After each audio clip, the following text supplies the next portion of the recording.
YouTube friends who have been encouraging us from last 22 weeks, to be part of this great learning journey. So now the time is 11 a.m. So let's start the countdown.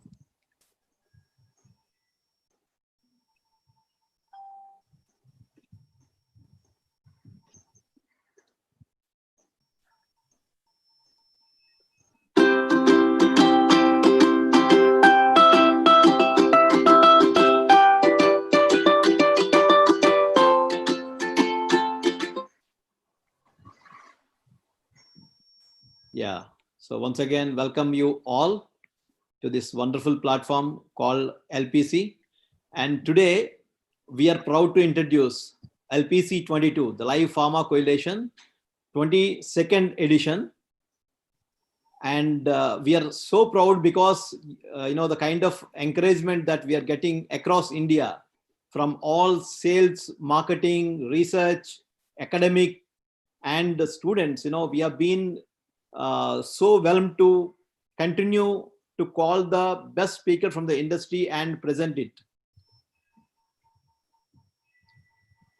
So till date, we have called the speakers from quality assurance and research and development, digital, SFE, international, project management, sales, quality control, operations, marketing, HR and project management, and finance. Today, we have 3 different speakers who have an experience in device sales, portfolio management, and yes, most importantly, the analytics, the new oil, which is going to take all the sales and marketing further into the new arena in the pharmaceuticals.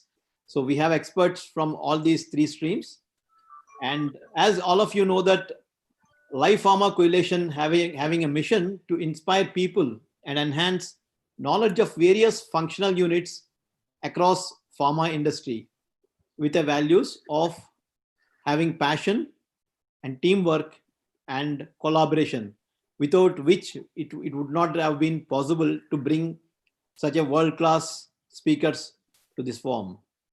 And our goal is to build elite pharma community across the functions. So as all of you know, and I wanted to once again reiterate the disclaimer. So Live Pharma Coalition is a non-profit organization which is having no commercial intent, or the views expressed by the speakers, panelists, or moderators are their individual and based on the experience, and having no concern with their organizations or Live Pharma Coalition. So with this, I request my other panelist, Dr. Atish Mundada, who is the Associate Professor, SSDJ College of Pharmacy, and my friend Vinod Vaswani, and I will be along with him to moderate this. Now, over to you, Vinod. Yeah, thank you, ICS. Good morning to Facebook and YouTube live audience. Today is, as my colleague ICS have already shared with you, a day which is not in terms of having a speakers, which are the eminent speakers with us from diverse function, but today is a day where one of our colleague is launching his book. So it's a moment which is pride moment for all of us, where we see a launch of a book along with the sessions from our eminent speakers. And as you know, Live Pharma Coalition, this is the 22nd Live Pharma Coalition happening. And just to give you a brief glimpses, 21 Live Pharma Coalition, we have crossed 9,000 views, which is an all-time high.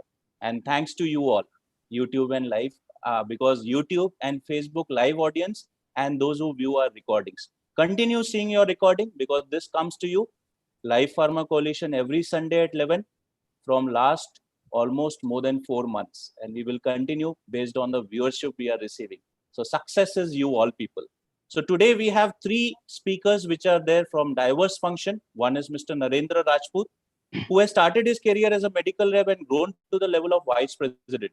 So this is the potential. I've been told today, a lot of people from colleges have joined us. So those who want to make a career in pharma, you have a potential of starting from an MR and going to the level of vice president. That is possible in this industry. Mr. Narendra Rajput from a pharmaceutical has moved into diagnostic endovascular at SMT. Second speaker for us is Mr. Manish Gumbar. Manish Gumbar is an example again who started his career in this pharmaceutical industry in a Cipla. As a senior director, he has grown from a marketing. He was in marketing from a medical rep to marketing. He was also went in Lupin as a product manager. And now he's handling one of the most crucial functions in Cipla, which is future portfolio management. So we have Mr. Manish Gumbar, who is a senior director. And our third speaker is ST Kalairaj. So Mr. Kalairaj also has a rich experience in marketing, and he has grown in this marketing function to the strategic marketing level. And three eminent speakers will have a lot of insights today. Before we go to our eminent speakers, Mr. Narendra Rajput is our first speaker. I will request Mr. Narendra Rajput to share about his topic. What is the topic he's going to talk on? So Rajput, over to you. Can you hear me, Rajput sir? Yeah. Thank you very much for having me here today. Before I begin about my topic,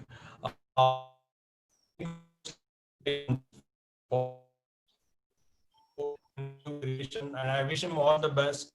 And the opportunity LPC team here to involve invitation. Rajput sir, there is a noise which is not coming clear. I think there is a technical glitch which is there. Your voice is getting broke. Maybe hello. You can speak to the other speaker. Yeah, I will go to the other speaker and then I'll come back to you. So let me have the next speaker, which is there, Mr. Manish Gumbar, who is a senior director with Cipla. So Manish sir, what is the topic for the day? Sir, unmute your mic. Unmute your mic, Manish ji. Yeah. So good morning, everyone, and thanks to the LPC team for hosting me for a wonderful, I think, Sunday morning.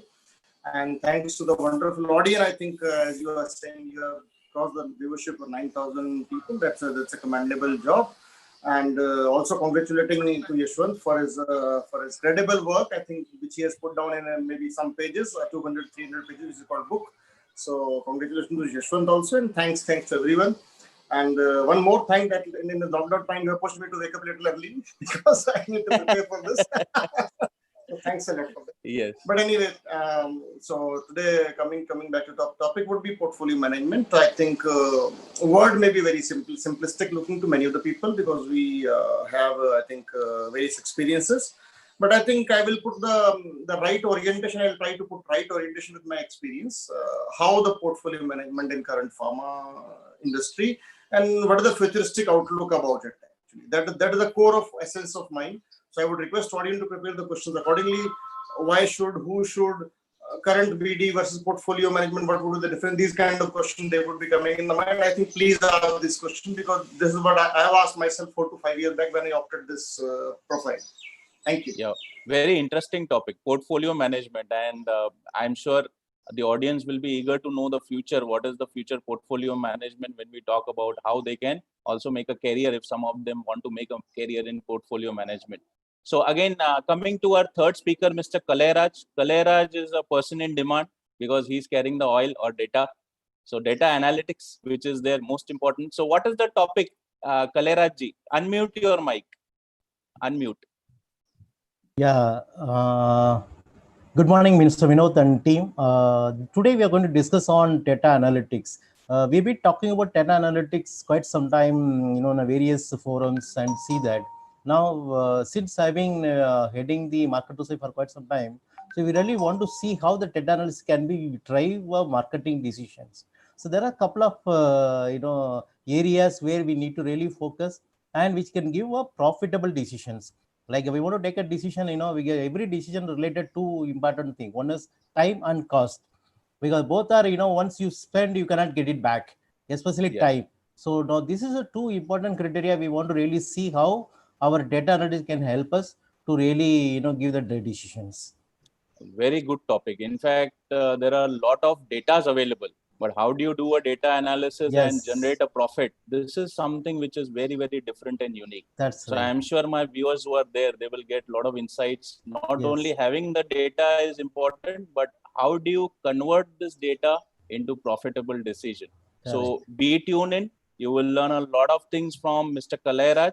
Before that, as I said, it's an exciting day for us, because for Yes, us also as a team and executive committee, one of our committee member, this initiative, as you know, LPC has started by Mr. Raman Marke, and then Yashwant, ICS, and myself have done a lot of work in terms of taking it, carrying it further.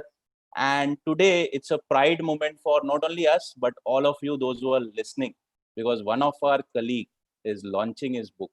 And this book is very valuable to the pharma industry, those who want to start a career also, or those who are already there in this pharmaceutical industry. So with a lot of pride, and I again welcome my colleague, Mr. Yashwant Mishra, Thank you. and I will request him and hand it over to him for further to talk on his book. So Thank you Yashwantji, very over to you.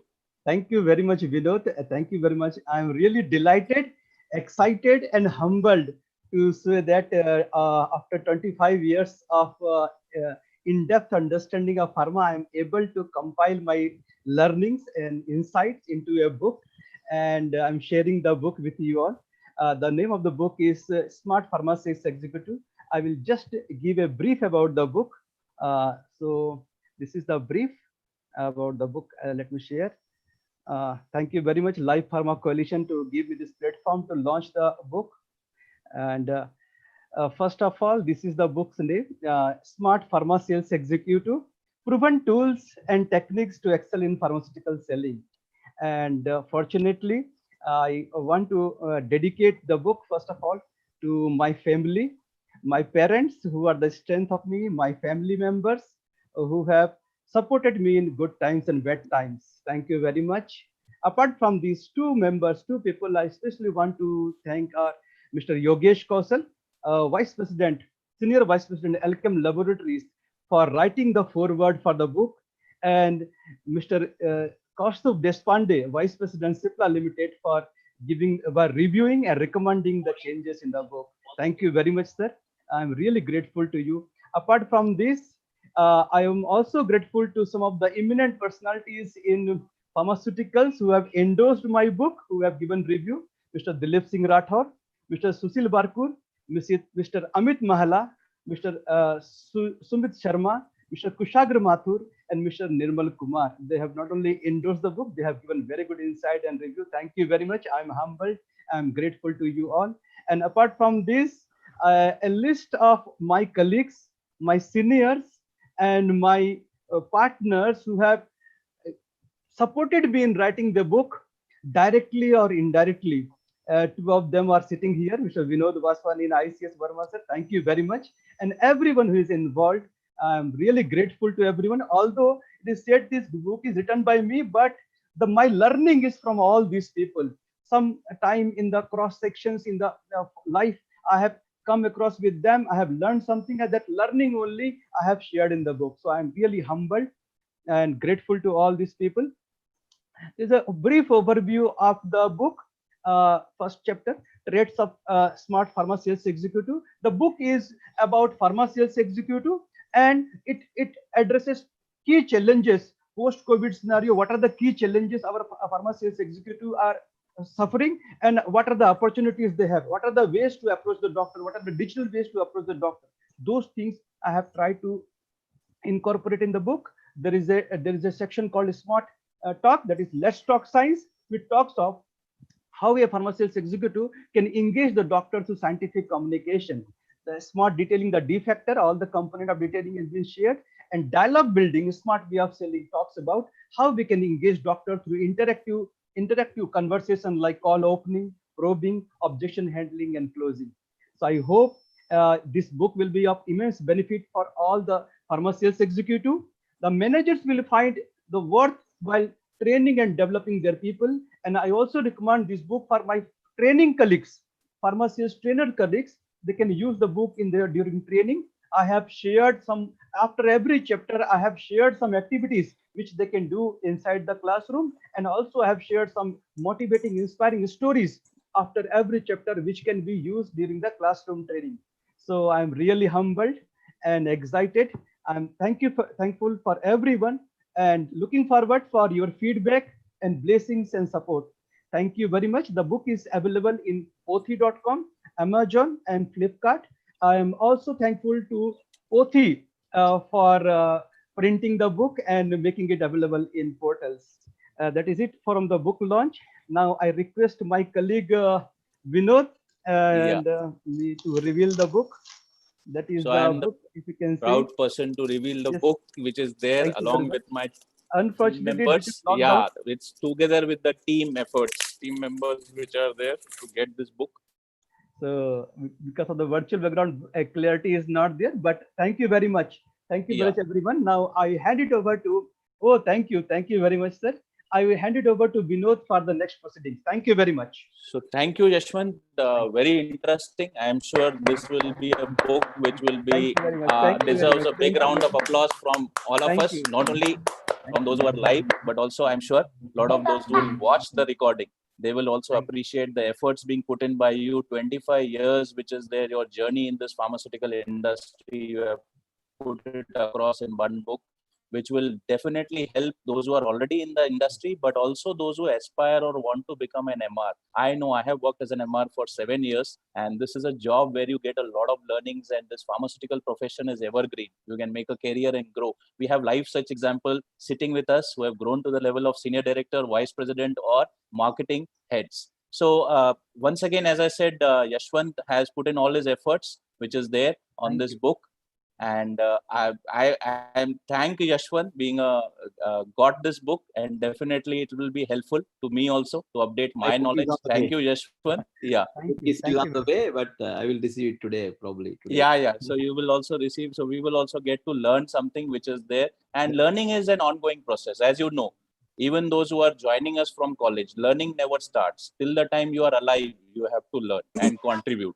That is the objective of our life pharma coalition. We learn together and contribute to this industry, which is an evergreen industry. So today we have with us our one of the personality who has started his career, as I said, as a medical rep and grown to the level of vice president. He is an inspiration for the newcomers to this industry and also those who are aspiring to become a future vice presidents. So we have Mr. Narendra Rajput. Narendra Rajput ji, I'm sure now the internet connection has come in. We are visible, and I'm sure you will be audible also. So unmute yourself. You can share the topic and your slides. Yeah, thank you very much. I hope it is now Yeah, connected, it is and audible. It I is hope audible. It is audible. We can hear you. else, I propose that I can come third and fix my internet by that time. If it No is problem. The technical errors do come in. There is no problem. Yeah, you can just share your topic, which is there, and then we will call you on the third. Yeah, right. So basically, I'm going to talk about I'm going to talk about insights on medical device selling. One of the common question which I come across, whenever I'm in the field, I get from my pharma colleagues, young pharma colleagues, I see a amount of curiosity in them about medical device industry and medical about industry selling. One of the two questions which I keep encountering again and again is, what is it this medical industry is all about? And second thing, if I have to make my career in medical device industry, what are the skills and competencies which are required? So my today's presentation, I'm going to talk about what are I'm trying to answer this question, and my objective is that many of this question or viewers should be about the medical device industry. And more importantly, I want to ignite the further curiosity in them so that they can go back and do their own research to find out more about this industry, a fascinating industry. That is about my topic, and I will come back as a third participant. Yes. Meanwhile, I'll fix up my internet. Yeah. Thank you very much. Very interesting topic. People who want to make a career in medical device, something new for our LPC platform also. So with this, I'll go to my second speaker, Mr. Manish Gumbar. Mr. Manish Gumbar has, again, as I've said, he started his career with Cipla and went into PMT, product management team, and again He came back into Cipla and grown the level of senior director.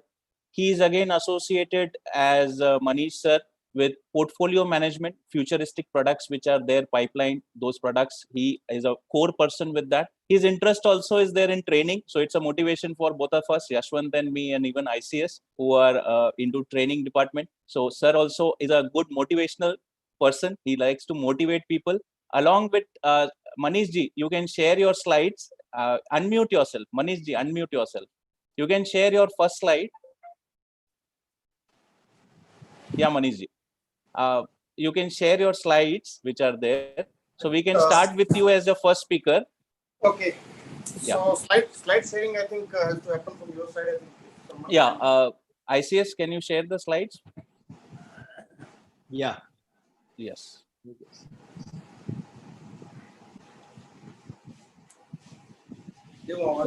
So Mr. Manish again is going to talk about the topic for him is future portfolio, which is there. And he's there with Cipla, grown in this company, Cipla, to the level of senior director. And we have today a lot of people from colleges who are attending.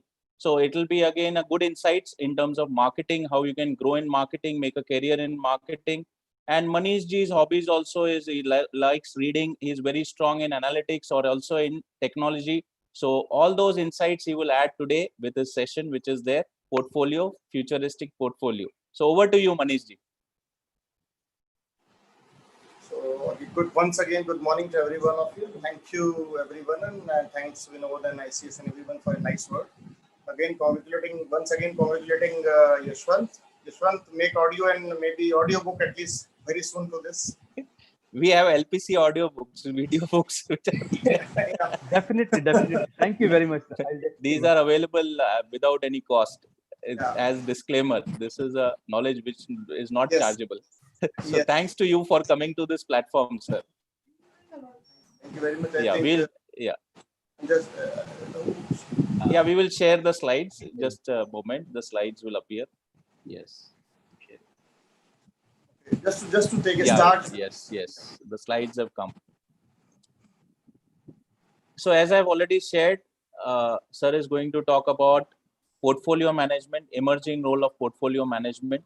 And sir has 20 years experience. Yeah, we'll go to the next slide, ICS. 20 years experience in the pharmaceutical industry, started as a medical rep, again went into a brand management team. He was for a short stint in Lupin. From Lupin, he again joined back in Cipla. Cipla, he has grown to the level of being a part today of global portfolio corporate strategy function of Cipla and leading Cipla Indian business portfolio, which is there. Manish has a keen interest in contributing to Indian health policies, drug regulator. Manish, in addition, as I've already said, possesses an acumen of training. So he loves to train storytelling way, technical, motivational. So with this, I will request again Manish ji to share his thoughts on his presentation today. ICS, you can move the slides. Over to you, Manish ji. Yes. Yeah. Good morning, everyone. I think, hope I am clearly and audible. Yes, sir. You're audible. Okay, so this is, I will start directly to topic portfolio management. I think everyone must have heard about it. Everyone must have a little bit experience about it. We just told ICS here. Must have experience about it. Actually, what is portfolio management? Simplicity, it's very looking at it. Normally, portfolio management term is very applied to financial market as compared to rest of the sector is very less.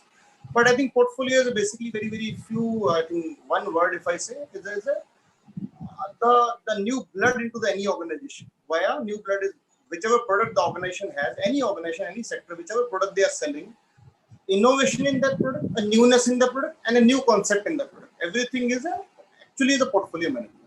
So portfolio ultimately it's a giving a new blood to the organization. It makes sustainability to the organization. So everyone knows about it today. In every pharma company, there is a function called BD. We source the product from maybe partners, maybe from in-house, whoever companies have the strong R&D, or they do the licensing part and launch a product. So, but majority of the companies now are thinking how to have rope in-house product portfolio management piece, because gone are the days when normal products and 30 products or 40 products are available to launch in a year. Nowadays, many of the patent era is there. Trademark digitalization has happened. API constraints are happening. People are binding with the API partners or drug partner for 2 year, 3 year exclusivity, and then they have the products and everything.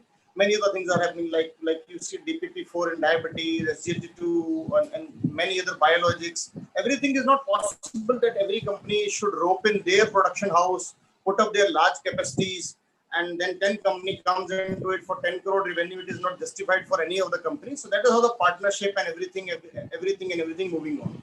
So portfolio management comes into this picture to move away these challenges and come out with a consensus and a recommendation that this is how we should move into this product or this therapy line or this maybe this line. So one part is, if I say 2-3 examples, what is the portfolio management? I think which can connect to everyone. It is a far-sightedness. I'm looking at a far-sightedness and working at a back end. Is I'm driving a car by seeing in back mirror. It's as simple as that.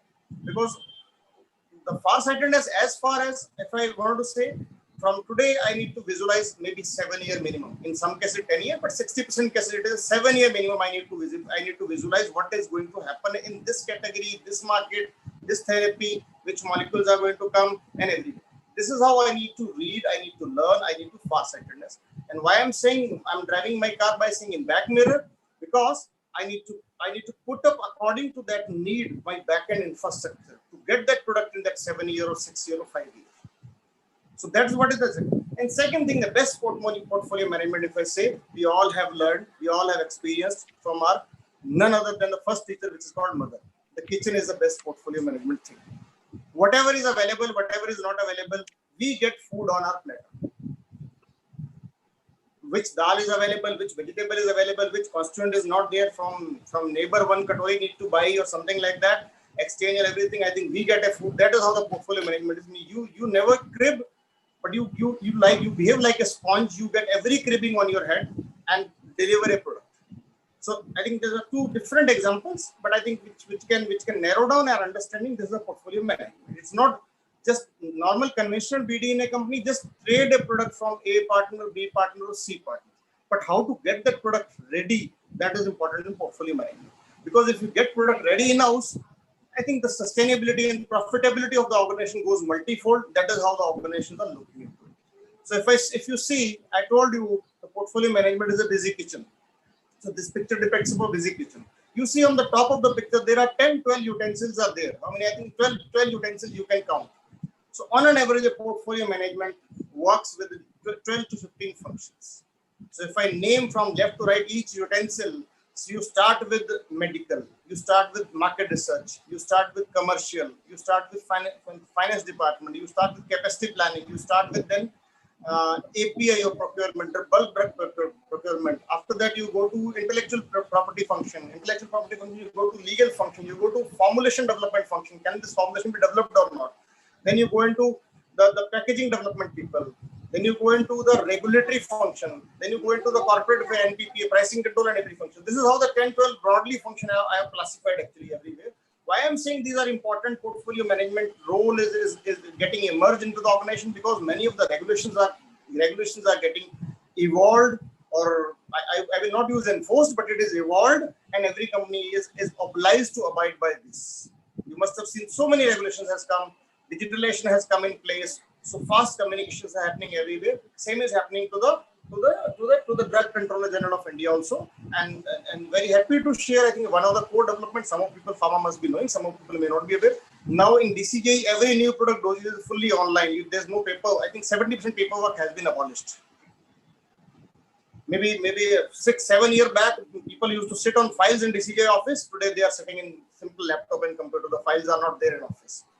And go to the next. So this is how a portfolio management works, and this is what is expected from the portfolio management, a nice piece of end fruit. So that's why I'm saying placing all the pieces of puzzle together and coming out with a product, giving a right visualization. And very important for a portfolio manager to be persuasive, humble, and talkative, extrovert to every function and understand their technical point of view. Because just imagine a marketing guy, I am also from the same seat, maybe 5 years back. Just imagine a marketing, when I will get this product, मेरे को ये product कब मिलेगा, आप ये बताइए. Tell me this only. Okay? No, these margins are not sufficient if you give them product. I want 70% margin. I want this percentage of margin. So I'm telling you, you are a sponge now. You have to absorb everything. That is how these all questions goes back in almost 5 to 7 years back. These all thinkings are happening. The moment you identify the chemistry structure of a molecule, the day it is decided the cost. Many of the eminent people in the pharma industry, top people in the pharma industry, top notch industrialists, they are saying, they have told me one thing in life, in pharma, they are not disrespecting anything, but they are saying the complexity in pharma is a API, cracking the drug formula. Rest all are toiletries. Can be made in multiple third-party sites, maybe an injection, tablet, whatever dosage form. Those are little bit still easy. I'm not disregarding and disrespecting them, but once the drug characteristic is defined, then everything can be defined in a way, because after that destination can be defined very easily. So that's how I'm saying placing the piece of the puzzle together. So I'm saying 6 to 7 years back, one need to think, one need to start. So now you look at it, the market research, how market research, thinking, reading, and research orientation paper reading is very important into this profile, because that is how you are very well respected to this. Because 7 year pre, your astrological predictions work that this therapy will move into this therapy will move into this. You need to think of whether a gynecology venture is there, dentist venture is there, fine, and maybe rheumatology is like this. Whatever companies focuses, there are n number of databases available, rich databases are available. One can subscribe that as a company subscribe to those databases. R&D people have normally, and that's how you link with them. So go to the next slide. So normally, what I'm saying here actually, these are 5-6 things I have told you clearly. Normally, there is an idea that I wanted to launch a gynec product. Or maybe I have a gynecology. What is a new product in gynecology? Marketing normally, what is the new product in this? Whichever function there, whichever therapeutic marketing are they. Or maybe a company owner will ask which therapy we should venture in next 2-3 years. So that is an idea. That is an idea. So the idea needs to be staged. When do I want to launch? Then they decide a destination after 2 years, 3 years, or 6 months we want to launch. Then you look at it, can we launch in 6 months or can we not? So then my team, basically my function evaluate, or portfolio manager evaluate, how much time will it going to be take? Is it a central drug regulatory product or it is a state FDA product? First question comes in mind. Second question comes in mind, is it IP protected or not IP protected? Third question comes in, if two things are clear, then third thing comes in mind, where is the API available? Can I make in-house or do I need to buy? If I need to buy, is that API is available in India or not? If it is available in India, is it export license availability? Is it India approved API? So you start every day these all questions to yourself. That is how I'm telling you, you are dealing with on an average 15 functions every day for each product. That is how you are conversant with. So I'm telling you, first start with regulatory idea. There is an idea. Idea can come from anywhere. Idea can come from a medical rep discussing with doctor, and doctor is suggesting, yeah, why don't you come with this? This is a QID drug I need to give, and patient normally misses that midnight doses. And why can't you come with the OD or BD formulation? So that is an idea. People may say the PLC, but some PLCs are not simple PLC. They are as good as a new product. One. Second idea is a smart medical rep, a qualified medical rep. Look into the prescription profile while you do the retailings and everything. Look at a doctor who normally prescribe this two drug in every prescription. Can we have a combination? That is called FDC. That is an idea. Third idea, some doctors are research oriented, tells you back, why don't you come with this new thing? This is the new thing is coming. This is also coming in injectable. Some companies working on injectable. You have tablet. Why don't you come also in injectable? So these idea comes from there. One is a clinical idea, real world idea, and real need idea, which need to be done it very fast, because from doctor get an idea from various company will like us. So that idea need to be measured very fast. One is that. Second is you look at the research database. What is a phase 2, phase 3 molecule? Then you put a probability of success. Which molecules are going to come, which molecules are going to not come, which way we should put our bet and everything. Because you're putting expenses on it. And expenses has to come in probability of success as well as in time. Both are very, very important. Probability of success within the time. If time is lost, in India, 3 to 6 months, there are 10 to 15 companies, each molecules are there. So it's very difficult to carve a niche in that space in 15, 16 or 17 people. So that's how the idea. So idea is research orientation paper, idea is your field, ideas, there are various ad board focus. Ad board you do with the doctors on specific, like in derma you do, in psoriasis you do, in atopic dermatitis, various indications and everything. So that's how you generate an idea. Once the idea bank is created, then you as a portfolio manager along with your team sit together which idea need to be prioritized, short term, mid term, and long term. Long term is anything which idea 3 year plus from today. Mid term is short term is within 1 year, and mid term is within 1 to 3 years. And after that is a research oriented product. 3 year plus is a very, very far sighted product. I think 5 to 7 year product. Those are different issues. So this is how a portfolio manager works. And then idea comes. Idea first I told you, it's checked with the IP.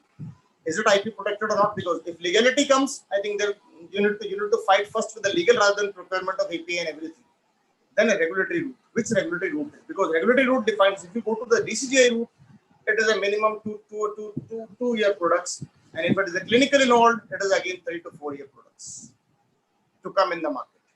If it is a state of the product, I think you can get in 6 months or maybe sometime in 3 months, depending upon the dose. If an injectable is there, you might take 6 months. If a simple oral tablet is there, you get in 3 months.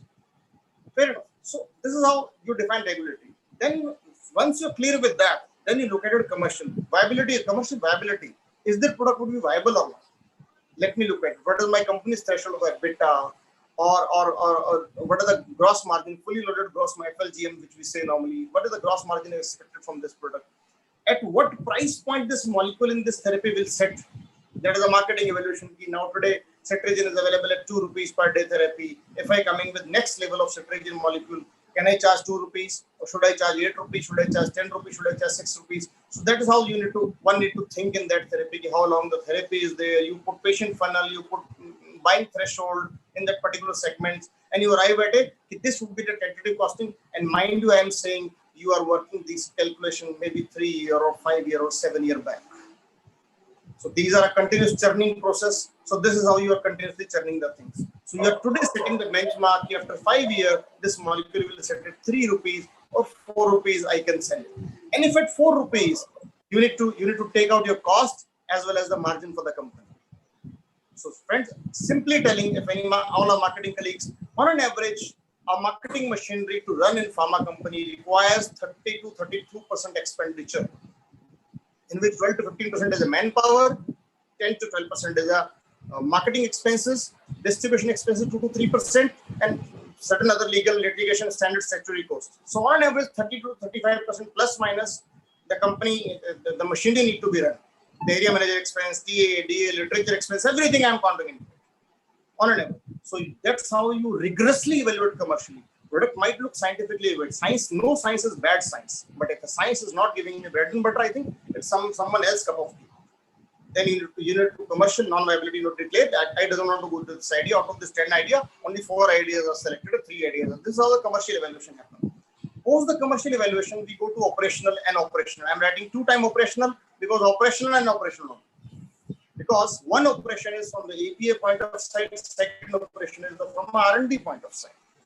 API, a drug can be made available. Is the chemistry simple? Chemistry is complex? Chemistry is medium complex? Can we source this chemistry? From where should we start a reaction? Because normally many of the chemistry sites are not equipped in India. I'm not saying this is the inability of any organization. I'm saying just because the government law of environmental in India doesn't allow that much chemistry and solid waste to be dumped in Indian market as compared to China. Now government is thinking to put up setup to raw chemical plant, because raw chemical is as good as a scrap plant. You can't go there. Like Ankleshwar, someone has traveled to Ankleshwar, Gujarat. I think in AC coaches of train, you need to block your nose. That's the smell you get. That's how the raw chemicals are being produced everywhere. Fair enough. So then go to the formulation. Then you have you want tablet, you want injectable, you want pre-filled, whichever area you want. You need to look at it. Do I have a back-end capacity? For a 1 product to 2 product, you can't put up a capacity. You need to find a partner from where I can manufacture. So that's why I'm telling you, you need to keep on churning things. Then again, after operation, checking costing and everything, you again comes to financial back. You check, you criticize your own assumption, and then come back. Yes, even after out of 10 products I've selected 4, These all four are also out of four. These two are non-viable. I need to work on one or two parameters. I go back to the drawing board again, commercial, and check again, and come and move away with two products. Then go to technical evaluation. Then scale up and happen. Scale up happen. हो जाएगा, सब हो जाएगा. I think dossier can be ready. Then I go back to regulatory. If this is all I have evaluated, I am ready with my documentation. Now submit to regulatory and get me the approval. So this is a cycle. You keep on churning. Next slide, please.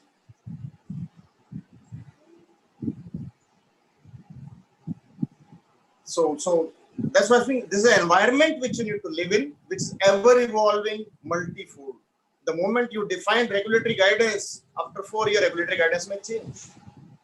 So you have to be continuously vigilant with it. So I'm saying, once you are there, once you're selected, once you put bet on one product, every month or every periodic interval, you need to have a review of development of that projects. Wherever what is happening, what is the roadblock? Because it is a sequential activity. Many of the things are sequential. 70% things are sequential. And my dear friend, chemical is not a living thing which will tell I will fail in the analysis. It will fail while you do the analysis, but while you spend entire things, maybe 2 months, 3 months, 1 month analysis, sampling at any cost. So that's how you continuously you need to live with the product till it executes, till the regulatory approvals are there in mind. Till after even of regulatory approvals shifting from R&D to GMP side, it is also a big concern. But you need to live till the first launch volume has been delivered to our marketing colleagues. So that's why I'm telling you, what does a portfolio manager do? This is how a portfolio manager do. This is the life of the people. Every day he interacts most of the time 12 to 13, because one mail from the portfolio person or portfolio colleagues normally affects 3-4 function activity minimum. And first 10 mails affects all 15 functions. Next slide, Isis. So if you see, I'm defining a portfolio as a personality now. Who should choose, who should not choose? Because if you see my journey from medical rep to this, guys, let me share with my experience. I have grown with the acceptance of change. We read many things that change is the way of life, and I accepted every change. I started as a medical rep, came into area manager, product manager. I was a therapy manager, part of that. I think some people may not be knowing. It is an earlier concept that KOL, key opinion doctor, high-end doctors to meet with the special privilege and everything. I was appointed in the CIPLA for that also. Post that, I left my cardiac experience. I joined diabetes and lupin. I handle insulin. I handle obesity segment. Within 2 years, I left insulin and diabetes segment. I went into the acute segment where the diclofenac was there and meropenem was there. So it's a spectrum of change I adopted every now and then. I think every periodic interval. And post that, I came back in CIPLA, and within 1 year they gave me this portfolio role, and I was very surprised. There was no reference.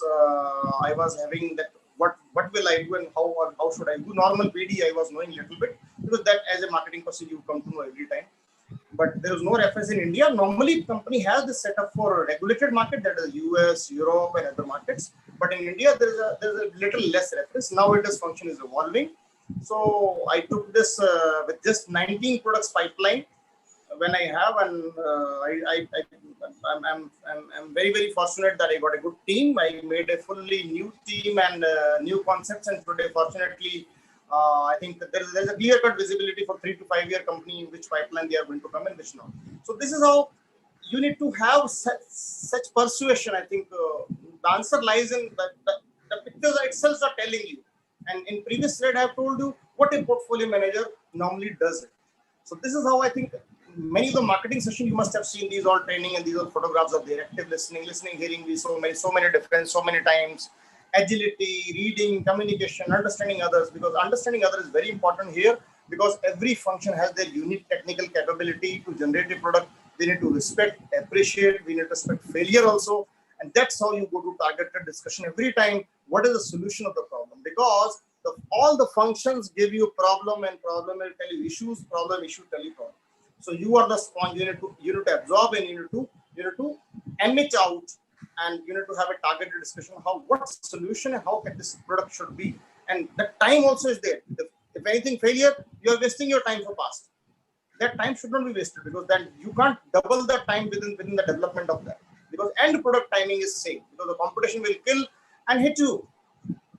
So next slide, ICS. So this is how I'm telling you, remember.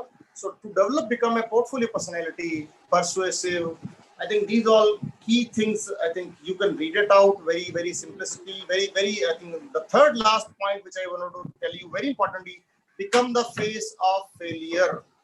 That is how, not as a portfolio manager, but I'm telling you, that is how to be grown as a personality in any stream wherever you are working. This is very, very important. Then from top, there's a fifth point. That is a property which we need to adopt everyone. Normally the feedback mechanism within the company, within your group, within the cross function, very importantly, you need to maintain a high degree of civility. You need to appreciate and respect people at the work. That is how today's world is growing. The Rajashahi way of working is not a leisure today.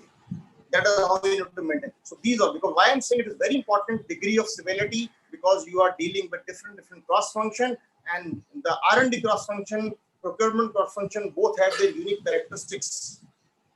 You can't have, you should have common sense for this, you should have a common sense for this. Everyone has their own understanding. Chemical will speak in their lab differently and in API lab differently, because an API is a pure chemical. In formulation where the tablet is being developed, it is mixed with 10 excipients. So it is a different chemical now altogether. Environment is different for that chemical. Because stress is different to that chemical. So they may have a different confrontation. And scientific people normally have a confrontation because they are SOP driven people.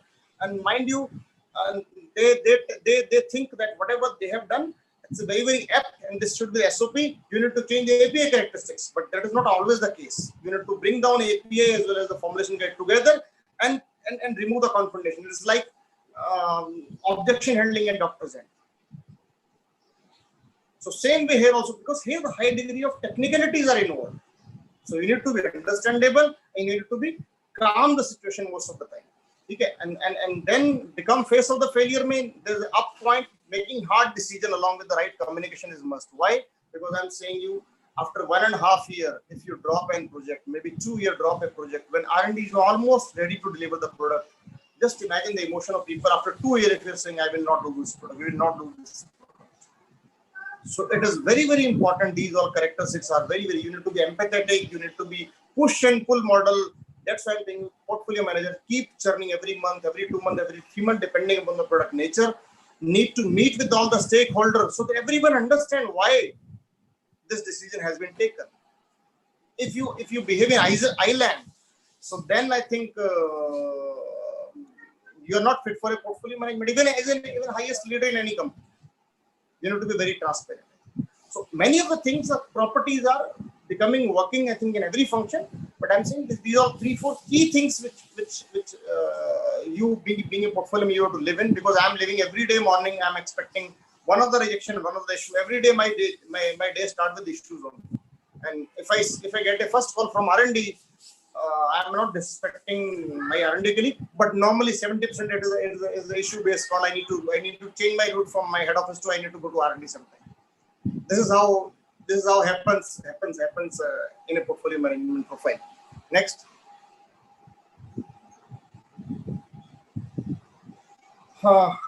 Maybe this is a simple illustration. I think I just click.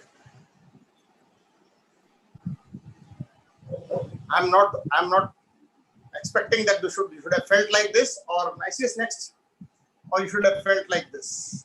Be calm, compose. I think of many of the properties as a leader.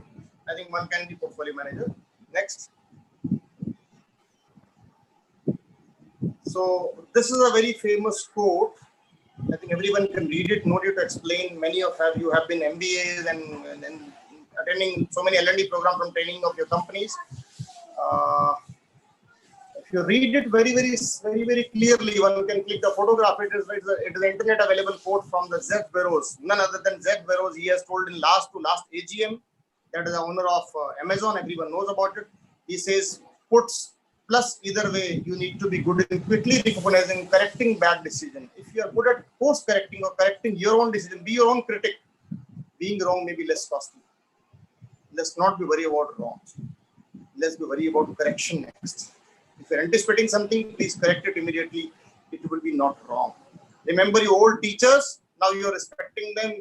The teacher you were hating in the school time or college time. Now you're respecting them. Why you're respecting them? Because they were corrected every time to you, and today you are here. That is a simplistic example. I'm not saying, because we get so many quotes. I think with the Gautam Buddha picture, every good thing has been said in this world. It is only implementation is required. So everyone is putting their own way. Today's these Jeff Bezos and all the tycoons, we are listening. Bill Gates is a tycoon, we are listening.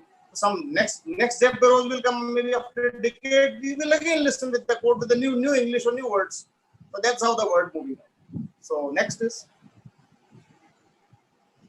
So this is a slide I think which I tell to most of my junior colleagues. This is a common slide.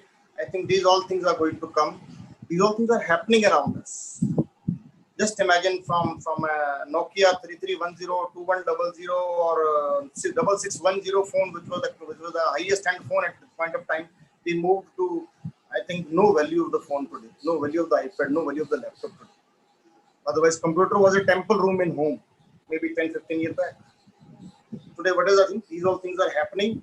These all things are going to change. People who understand this, people of pharma background, chemistry background, MBA, sorry, they need to choose wisely which field they need to, because you need to focus on one field. 3D printing is going to come in pharma. It is happening. Trials have started. FDA, regulatory bodies are recommending that, and they are finding people who are tech savvy with the pharma background, with the qualification. There's a job opportunity to govern tomorrow. 3D printing in pharma is going to come. Flow chemistry is a different altogether concept. The 5 reaction happens in one pipeline only. Lab automation is, I think, many of the automated things have happened. I think Salera will tell so many automation in the data analytics and everything. I think that's the product is different. The automation concept will remain same. No distance clinic, which is happening nowadays. Digitalization clinical trial. Today you are finding it difficult to get 500 patients. With the digitalization clinical trial, you can get 50,000 patients.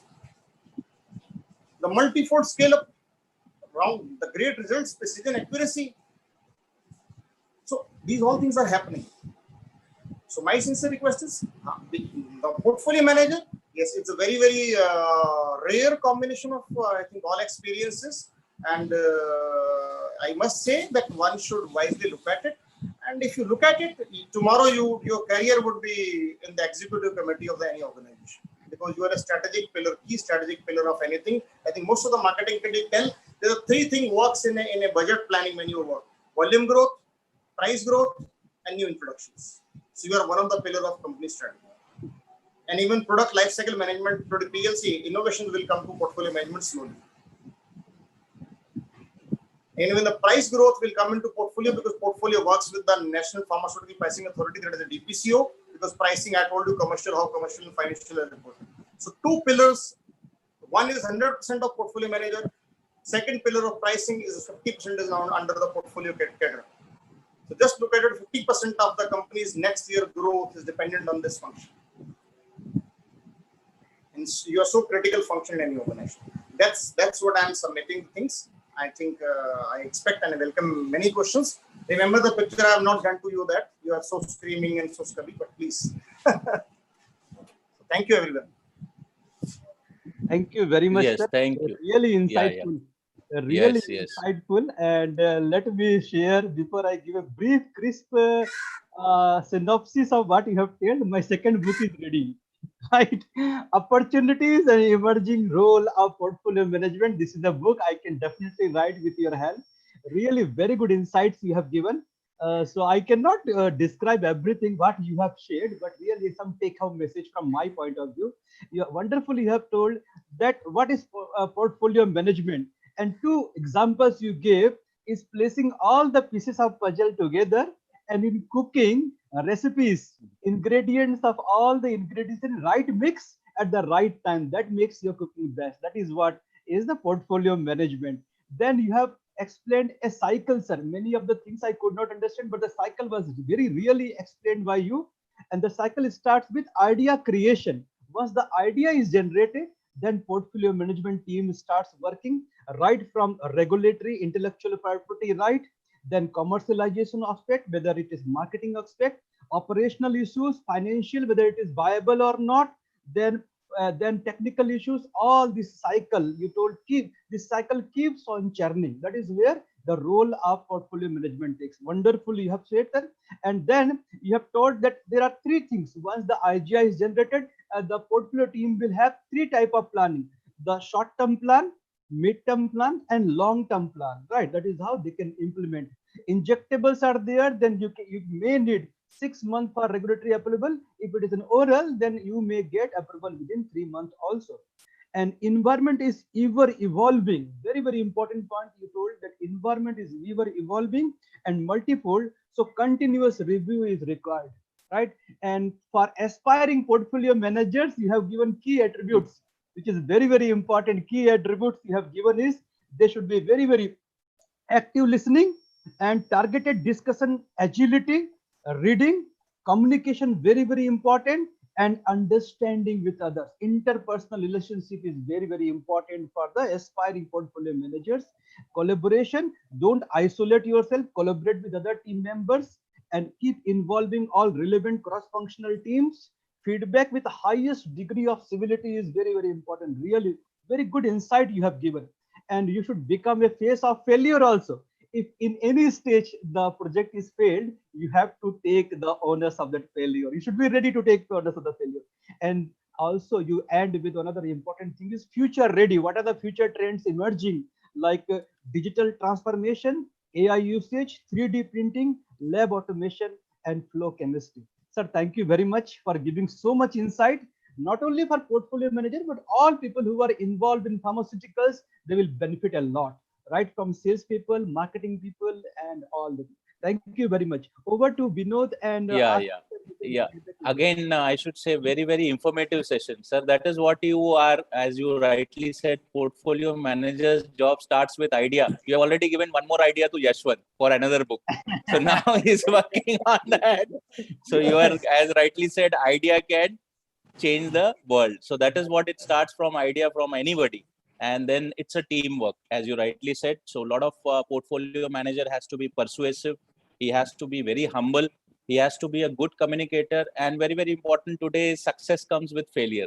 So he has to be agility to fail many points, and then very, very agile person can make a career in this. So a lot of appreciations are coming, sir, for your sessions, which is there, which has, I will go to my panelist, which is there, Dr. Atish. Dr. Atish, if you can take up the appreciations which are coming up. Yes, sir. Your lecture has been appreciated a lot. I have 2 questions received on YouTube for you. First question is from Prashant Menon. He's asking regarding licensing via state FDA is not for few products. All new products are via DCGI only. So should I answer this question is over? Yes, sir. Yeah. So if I tell you the rule book, drug and cosmetic book says if any molecule, first time any drug is approved in India, suppose today we have today's birthday 27 September 2020, up to 4 years. From today to up to 4 years, if any product you want to launch, you need to go to Central Drug Controller General of India. After 4 years, the Drug and Cosmetic Act of India allows that state FDA can approve that. After 4 years, in country, the drug is considered an old drug. Up to 4 years of the date of its approval is considered as a new drug. You need to go to DCGI. And DCGI is a long-term process. They will ask for 12-month stability and multiple things. Okay. So I think Prashant sir's question must be answered. There is another question from Mehul Thakkar, and he's appreciating your talk, and he is asking that there need to have a channel to get the live field inputs for adding possible products to the portfolio. Is there any live link, or is there any proper channel where we can put the inputs for adding possible products to the portfolio? Can you throw some light on this? I think, if I'm not wrong, he's putting all the ideas need to be continuously evolved from every function. I think I told you various idea source. Idea can come from anywhere, right from clinical. There are many paid, I think, websites are available like Addis Insights, IPD Analytics. Okay. Then various IP analytics are there. So you need to, I think, you need to wisely choose from the organization point of view, budgetary point of view. There are a lot of, I think, if I give you maybe one side, I don't want to quote the name, but one side, if you click one indication like breast cancer, you will get 4,000 molecules, which are phase 2, phase 3, different spans of life. That's how you need to look into this. Now it's your ability how to narrow down that line, how much your company's appetite is from phase 2. Do you want to take phase 2? Do you want to take phase 3 molecules? That is depending upon company's appetite, company's infrastructure availability. Because phase 2 normally, I think 70% Indian companies are not equipped to. So there is an already channel is available, but ultimately inference and that's what I'm telling you, medical and market is more important. Thank sir. There is, I think, some sound audio disturbance which is coming. So thank you very much, sir. There are a lot of appreciations which are coming from Facebook and YouTube. Paucity of time, I will take few appreciations which are there. One person, Kuldeep Solanki, he says, thanks Manish sir for touching future trends of new era. It's helpful for many pharma students, those who look forward new opportunities in changing pharma environment. Subhashish Das Gupta, who was one of our speaker in LPC, he says, happy to see such a sensational transformation of Manish from 2006 to... He is my ex-boss and I really appreciate and admire his guidance. So he says, I am happy to see such a sensational transformation of Manish from 2006 to today. Proud of you, dear. So Viraj Pawar, again, I'm just naming a few persons. Prabhakar Jha, thank you very much for sharing your insights and feedbacks. Please be with us. Paucity of time, we will have our next speaker. For the introduction of next speaker, I'll go to ICS. ICS will introduce our next speaker, Mr. Kalairaj. Yeah, thank you, Vinod, and thank you, Manish, for a very wonderful session on taking us through the portfolio management. So now I would like to introduce my friend, and I listened in the field of analytics, because if you want to see, we all have data, but if you want to take a wise decision, you need to analyze and you need to come up with it has to go through some funnel so that the things are going to be meaningful. So I would like to introduce Mr. S.T. Kalairaj. So he's the founder of Scalivers and the chief consultant and an exclusive pharma research and analytical consultancy. He has more than 25 years of experience in marketing, strategy formulations, market research, analytics, and business ventures and statistical analysis.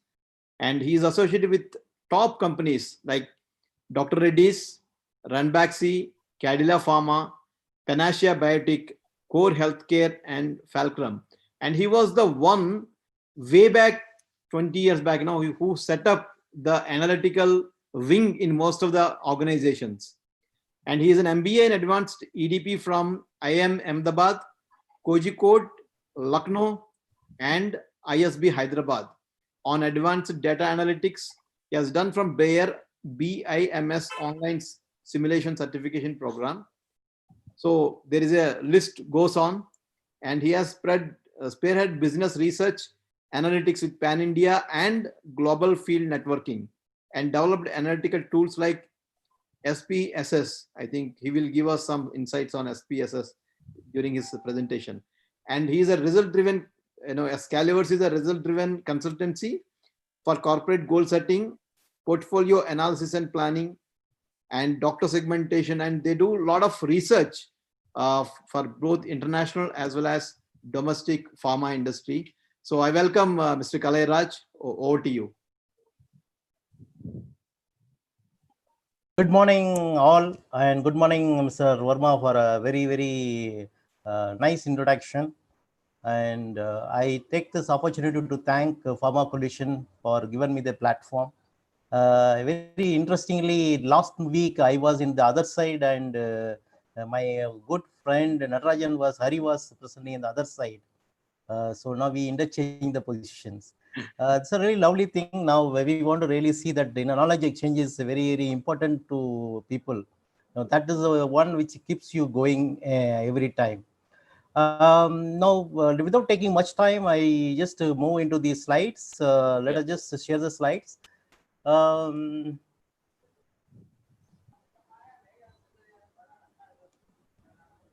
Yes. Since Mr. Verma has given me a good introduction, I think there's no need to brief this slide again. What we're going to talk about today is data analytics for profitable decisions. So we do data analysis, we do the data analytics. Wait a minute, I was telling the data analysis and analytics. So you may ask a question, sir, what is this? What are the two difference? So we'll see in this slide. Okay, so there are both are different. We'll see what it is and profitable decisions, how to drive them into the profitable decisions. So these are the things we are going to discuss today. Now, as I told you that we are going to say our day-to-day routines should now turn into the data to decide routines. So this is what the one theme I'm going to take it into the slide. Okay, now let us see the picture. What does this picture talk about? Is it the beginning or end? I'm just giving one option to you. Is it the beginning or end? Only one. Now, people have said that no, it is a beginning. Some people say it is an end. Yes. Now the point is, okay, how we are going to have a perspective. We always say that if I give a half the glass water to you, either it's half water full or half water glass empty. So this is the way how you need to have the perspectives. Now, in this COVID-19 has given a lot of things went out of the gear. However, there are many good things happened, and probably we don't know that the kind of, even if I 5 years if we would have been the normal stream, we would not achieve the kind of online education the way we achieve today. The webinars which people have started using it, and the kind of personal hygiene. Many people even never wash their hands. Okay, they started washing the hands like anything. Probably people to say that they know their kind of hands is totally become now regas are all gone off because of the hand washing. Okay, so these are many things has taken place. Now, one of the very interesting thing is taken place also data analytics, because we were been depending on most of the time on the digital platforms and digital analytics and the social media. So this is, since we don't have a personal touch, so we need to really see the data analysis and analytics in a very bigger way. So this is what we are going to talk about on that. Now, let us look at the kind of data analytics for profitable decision. What we are going to talk about on data. So let us understand what is data. Okay, we don't want to say many things on that, but we want to see the what is the chronological the kind of steps on data to decisions. So let us look at this, what it is actually. When I say data, it is a simple facts and figures. And information, if I say, understand the meaning to be assigned to the fact. What is knowledge? Knowledge is the information with certain basic rules, or we would say that is orderly synthesis of information. And what does we talk about the knowledge? Basically, the application of your knowledge is we basically get you into the wisdom. So this is the kind of thing. Let us see them into a very simple way how we can see a practical things which is happening. So let us talk about, we all generally, in pharma, we have been talking about many things, sales, prescription, internal sales, or IMS data, wax data, many things we all talk about that. Okay, so let us take an example of prescription data where people are being mostly interested to that. Okay, so what is the data? The data which is you just get that prescription data.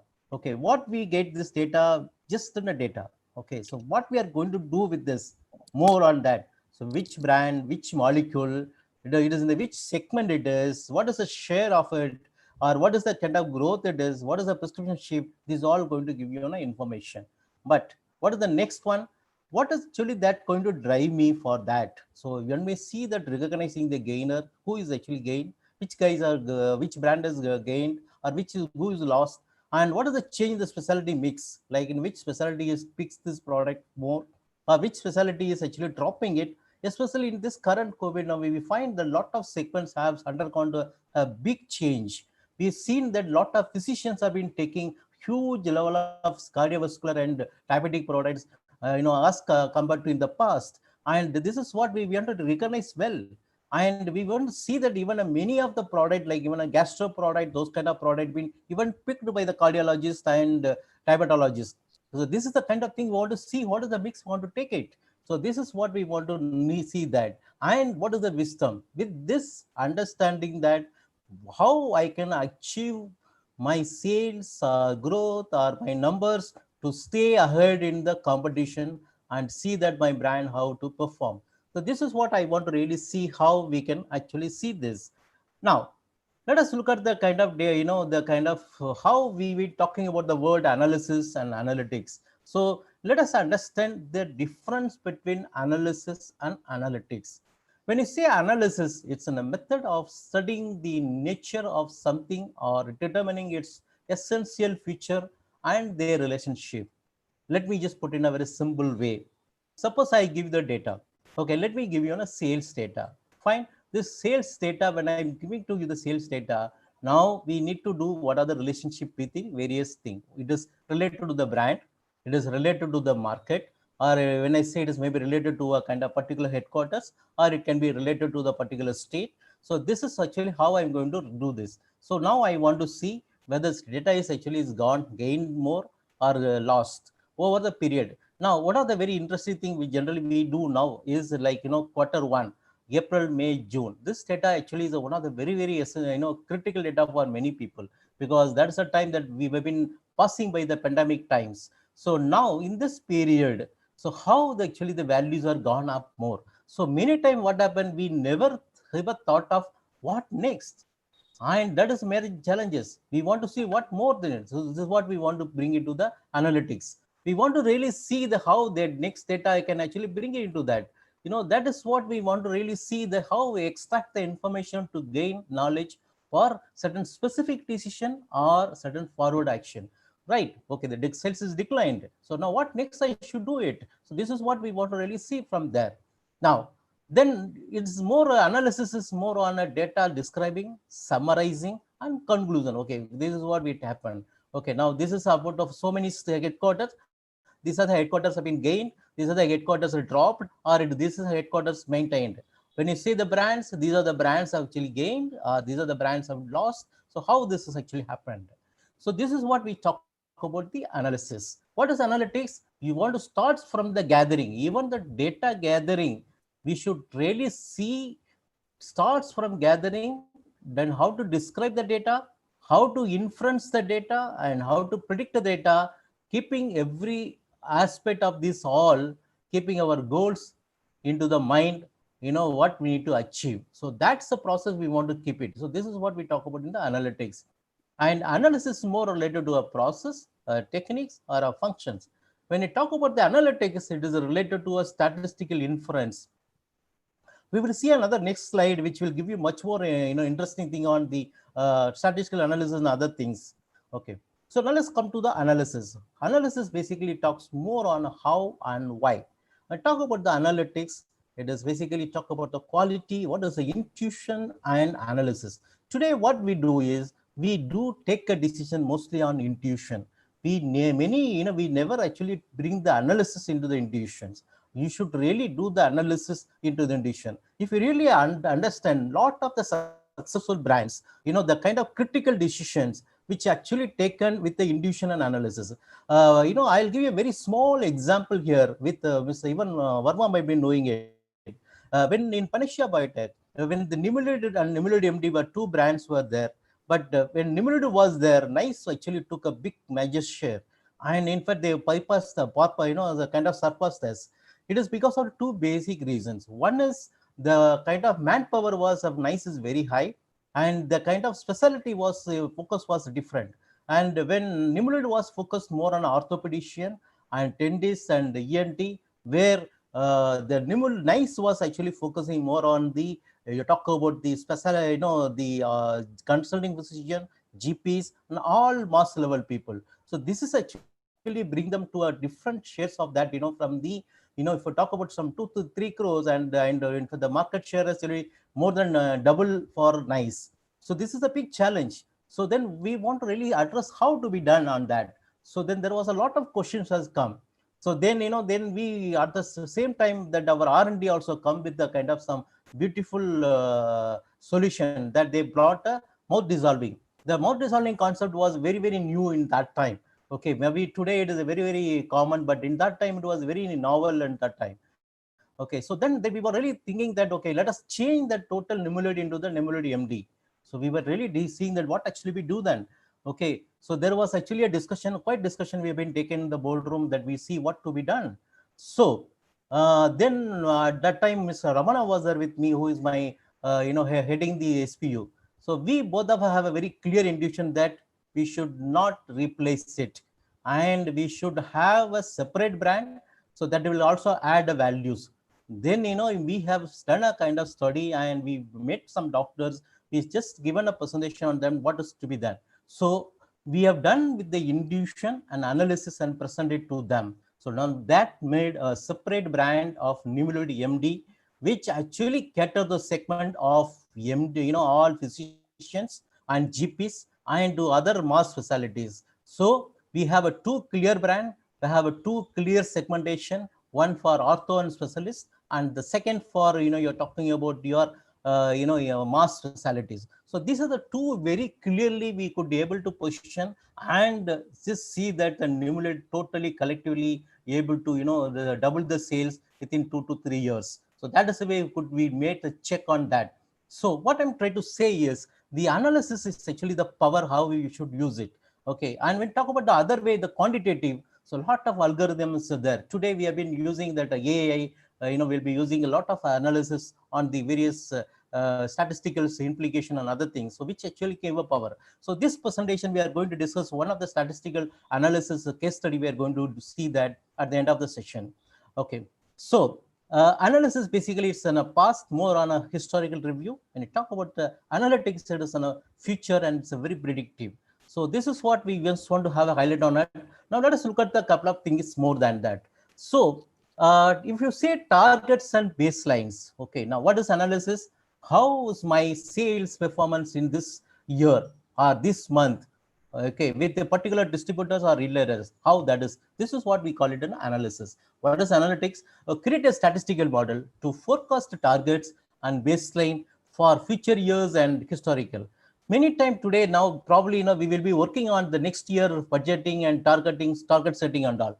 Generally what the industry does is they take the OPM, take 5%, 10% growth and see just growth rate. There are certain people who are actually a very professional. They go to an extent that okay, they also do a kind of such a way they will take the market share of the even state level. They go and do that, but that is not sufficient.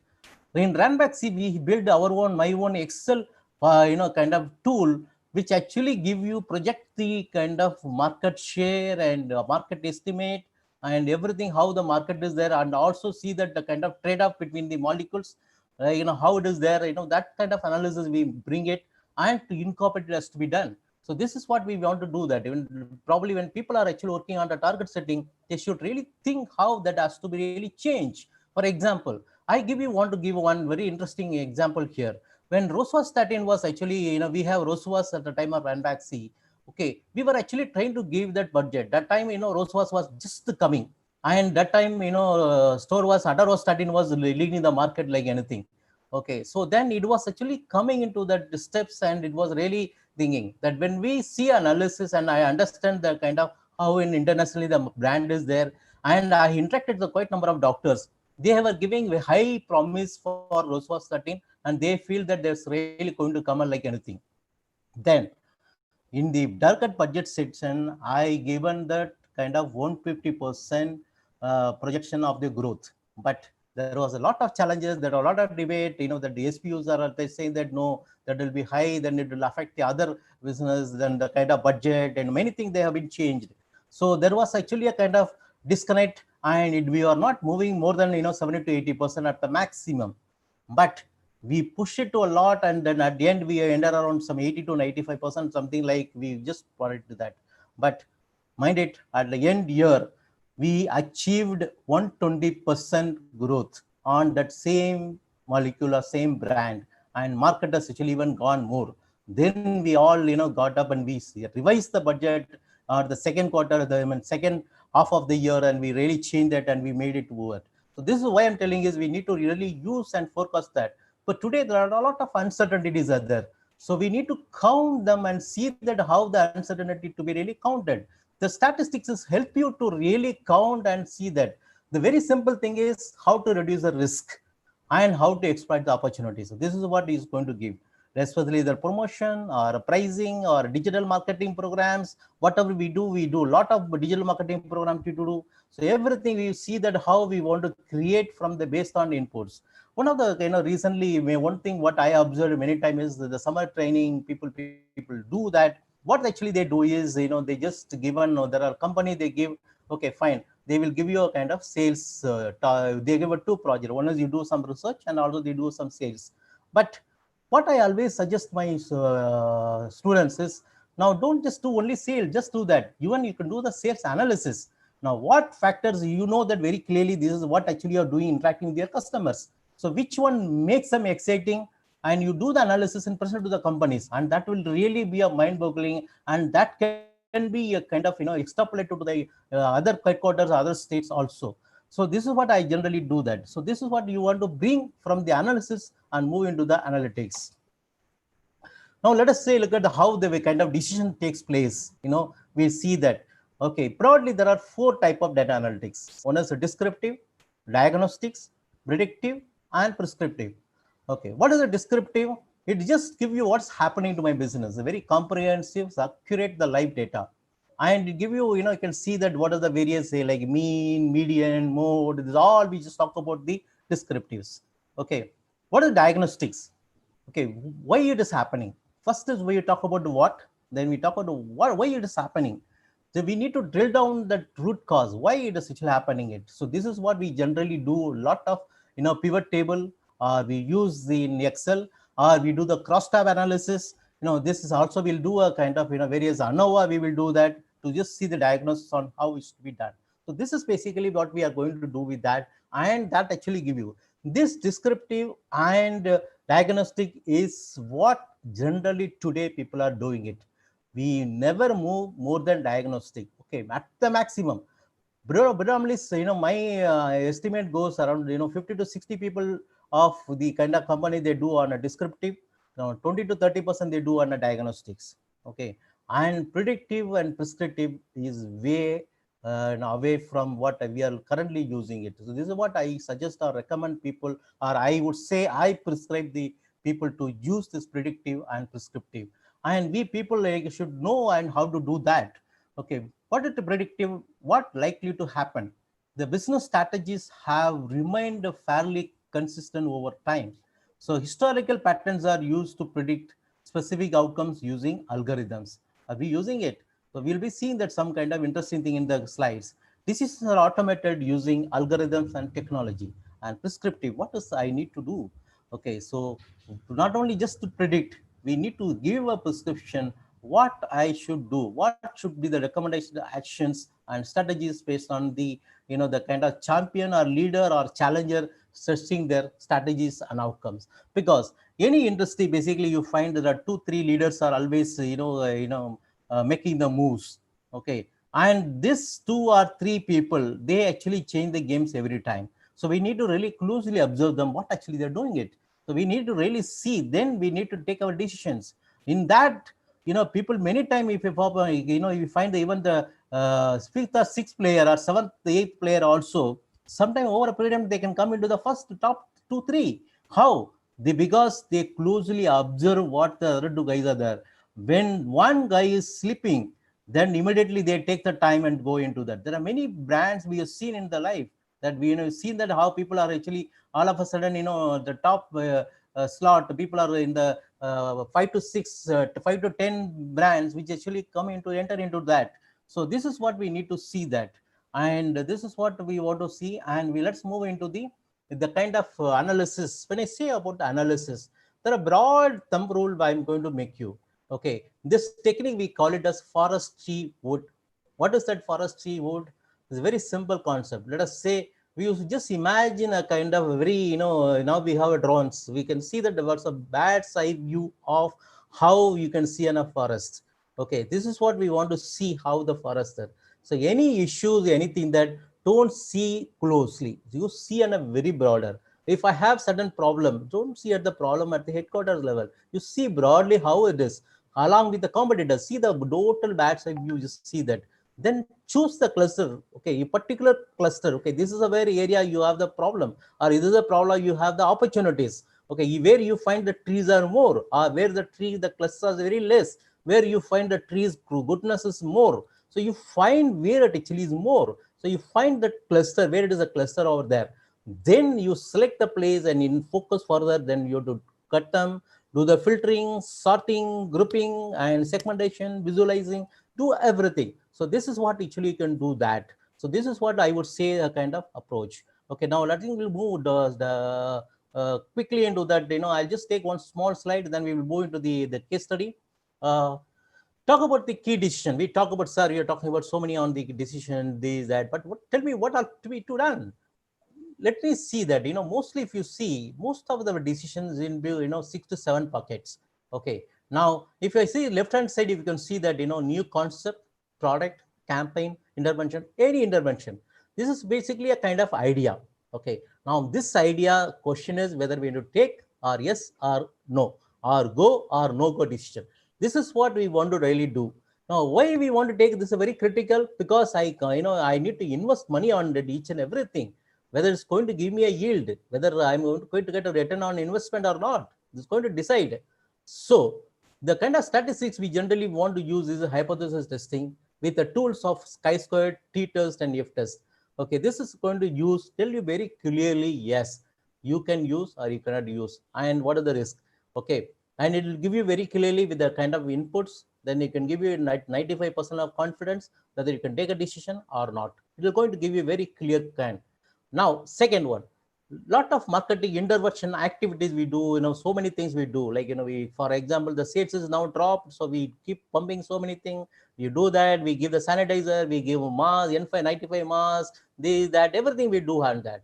Okay, so now in that situation, what is the effect on my sales versus my competitors? Because this is not, I am the only person who giving it. Even my competitor also giving. If I give N90, then give it 95. Then other person will come N100. Who knows? This is what happening. So we see that how actually people will see that. So this is where we want to see that, we want to understand with the correlation and regression. This is what give you very clearly, is there what are you doing it? Is there any impact is there or not? And with that, we can give you a predict as well. That's what we give you in a regression. Then target setting, cascading, we have already discussed a lot on that. So we'll be using like time series, trend setting, and regression can be used for that. This will give you really predict what are the sales going to happen. In the beginning of my COVID, analysis, I had done a trend setting time series analysis. When I had done some till May end, I was doing this analysis. I was just publishing also time, and I find a very shocking things that the kind of the flattening of the curve I never could see in many countries. It was really shocking to me. I was really seeing that. According to me, it was actually in the October end. It was actually our November only the kind of flattening curve. Actually, it was able to see that. Now, actually, it's happened like that. Even I was able to even now believe that, okay, that's what actually statistics says that. And now we are even now you see that even in India, when people are telling that second wave is going to start, even the first wave is still not getting a subside. So this is what actually things are happening. Okay, so this is the kind of beautiful way we can use the time series and regressions. And the fourth one is the perception analysis, which we have been using a lot, because that is the one which is going to really stand out from the crowd. Okay, so that is what we have to do there. So we basically we have this tool on MDS. Most of the things we can do with the various statistical tools, especially SPSS, we will be using it, and identifying the affecting parameters and measure on sales. We have so many factors. We do a lot of intervention, but which is actually affecting my sales? This is we want to do with the factor analysis. Okay, now with this, okay, how I can segment by customers? So we will be doing in the clustering analysis. Now, the kind of case study what we are going to do is we are going to just touch upon one case study, is a live case study which we have done recently. We are going to use with that the last two tools we are going to use with that. Okay, now what was the kind of case study was doctor engagement data analytics to identify the effective tools which are yielding result to rationalize the cost. Now, what actually happened, I give a very brief background of that, the kind of things is like, we want just to understand that the client actually has done a lot of activities in that period. That then we find that in April, May, June, the July review, then we find that, it's not happening. The kind of, when you see, compare with the AVAX and various data, even though we're not clear about how much we spend, but others spend, but we really not sure that whatever we spend, whether we are able to get a return or not. That is point number one. Point number two is we have done so many activities, which is yielding, which is not yielding, which has a better yield. We don't know how to do that because we, each and every parameters it involved cost. So we really want to know how actually to be done on that. So this is where we want to really see how actually we want to take that. So then we want to see that, okay, once we identify that, so who is my segment now? Okay, now we are talking about the new normal. Okay, now people have been comfortable with using a kind of segment in the past in a different way, but the new normal is it made any different segments. So this is what we want to do that, and we just done with that. Now when you talk about that in Q1, as I were talking about, they need to know what is the sales stop, whether due to the crisis or the pattern, or is it possible to identify the gaps to fix it. So this is what we want to do that. So what we have done is we identified the 3 states. Okay, what are the 3 states we have done? One is high performance with the sales is either more or it is maintaining the sales. Okay, this B is high performance where the sales is declined. Then C is actually is a medium performance, or like average, which is in the average, but the sales is gone up. So it means there is something is happening there. So we want to see that. So these are 3 things we actually taken into the thing, and then we actually send a process. We have not done any kind of primary research or anything here. What we have done is we set basic tools. What are the information they are doing it, how much they spend, how much input they giving to the various doctors. So how much they do that, and we have done one simple RCPA that we have done, ask them to do that with a that's all to be done by them, but with this will cover highly with a disguised objective, so that they cannot manipulate the thing, and that also they cannot tell lie, because this is going to synchronize with the sales performance on the particular headquarters also. So we actually do a validation check on that everything, and we ask them to give that. So this is actually we have done with the every state, in the especially on the headquarters, which is contributing to 70% of them. And same thing, even we have done the RCPA with around the doctors who are contributing around 70% of the sales. This is again the data is given by them. Okay, so this is what we done the process. We collected the data, we completed all data, compiled the collection of all data, and we done the kind of analysis. Okay, now this then we have done 2 things. Basically, we want to see that what are the identifications of the factors which basically yielding the result or yielding the returns. The second is what is the kind of best grouping of the customer under the new normal. So these are the 2 exercises we have done, and the findings are like this. Okay, this is actually a kind of SPSS analysis. Now I don't want to say many things because I don't want to put the factor, because I don't want to, I'm not supposed to put the factor here. So that is the reason I'm not put it. I actually taken a very things. Now what actually this gives you very clearly is, if you see this quadrant, whenever see this quadrant, when it top here, okay, or this portion, okay, now this is the factor basically we can just contributing high, and which is factor actually we can see the component we have around 44 activities which has been done. Of them, you see that system takes only 13 are yielding the result, which is actually contributing your 64% of your the kind of performance indicators. So this is what actually we felt, and we did. This is what the first one. So we identify clearly this is the factors. Very interestingly, these factors, some of them are the behavioral patterns, some of them are basically their kind of relationship pattern. Some of them are related, associated with the brand, where they have the earlier brand royalty, or the kind of liking preference to a brand. So there are factors. So this is basically subset of various brands are there, various factors are there. So it has demographics, behavioral, and what is the kind of royalty with the brand. So our company, our brand, this is what actually you have find this. This is what actually talking about one. Then we talk about the segmentation. With this, actually, we have done a segmentation. So as I told you, we have started with some 44, 46 factors we have done. And what is this cluster quality? When you see here, if you see the run the system, it gives you a characteristics are very poor.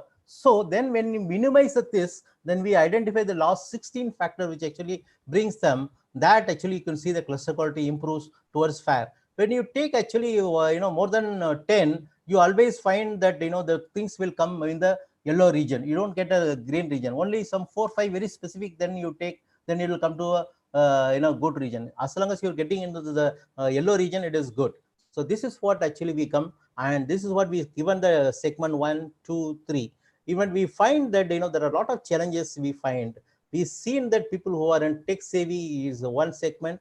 Then people who are actually a kind of early adopters or easy adopters is actually segment 2, and segment 3 is the laggards. Okay, this is what means. What happened is a lot of digital things have changed. There are many people who never have any experience on this. They started using it. So that people come into the segment 2, especially. There are a lot of people that have so much of interest and to come into the kind of telemedicine and teleconsulting or video consulting. They just started using it. They started using the app. They have searching for the people. They're giving inquiries to that. So those things are being happened to that. So that is fall into the sector 2.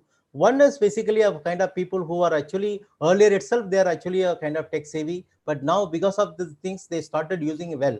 So this is what the kind of segment we've taken into that. Okay, so with this, I just want to come to my last slide. In the end, you should only measure and look at the numbers or try the action, meaning that the data tells you what you should do next.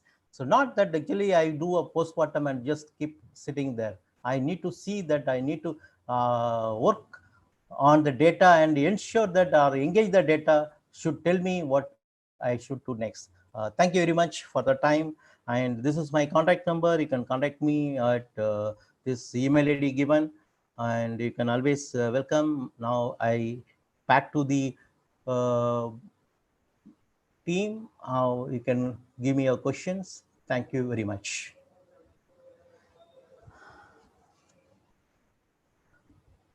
Yeah, first of all, thank you very much, Kalarajji. It was very informative, and in fact, it has taken us into back to school.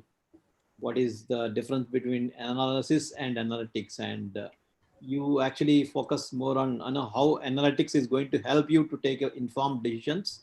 Correct.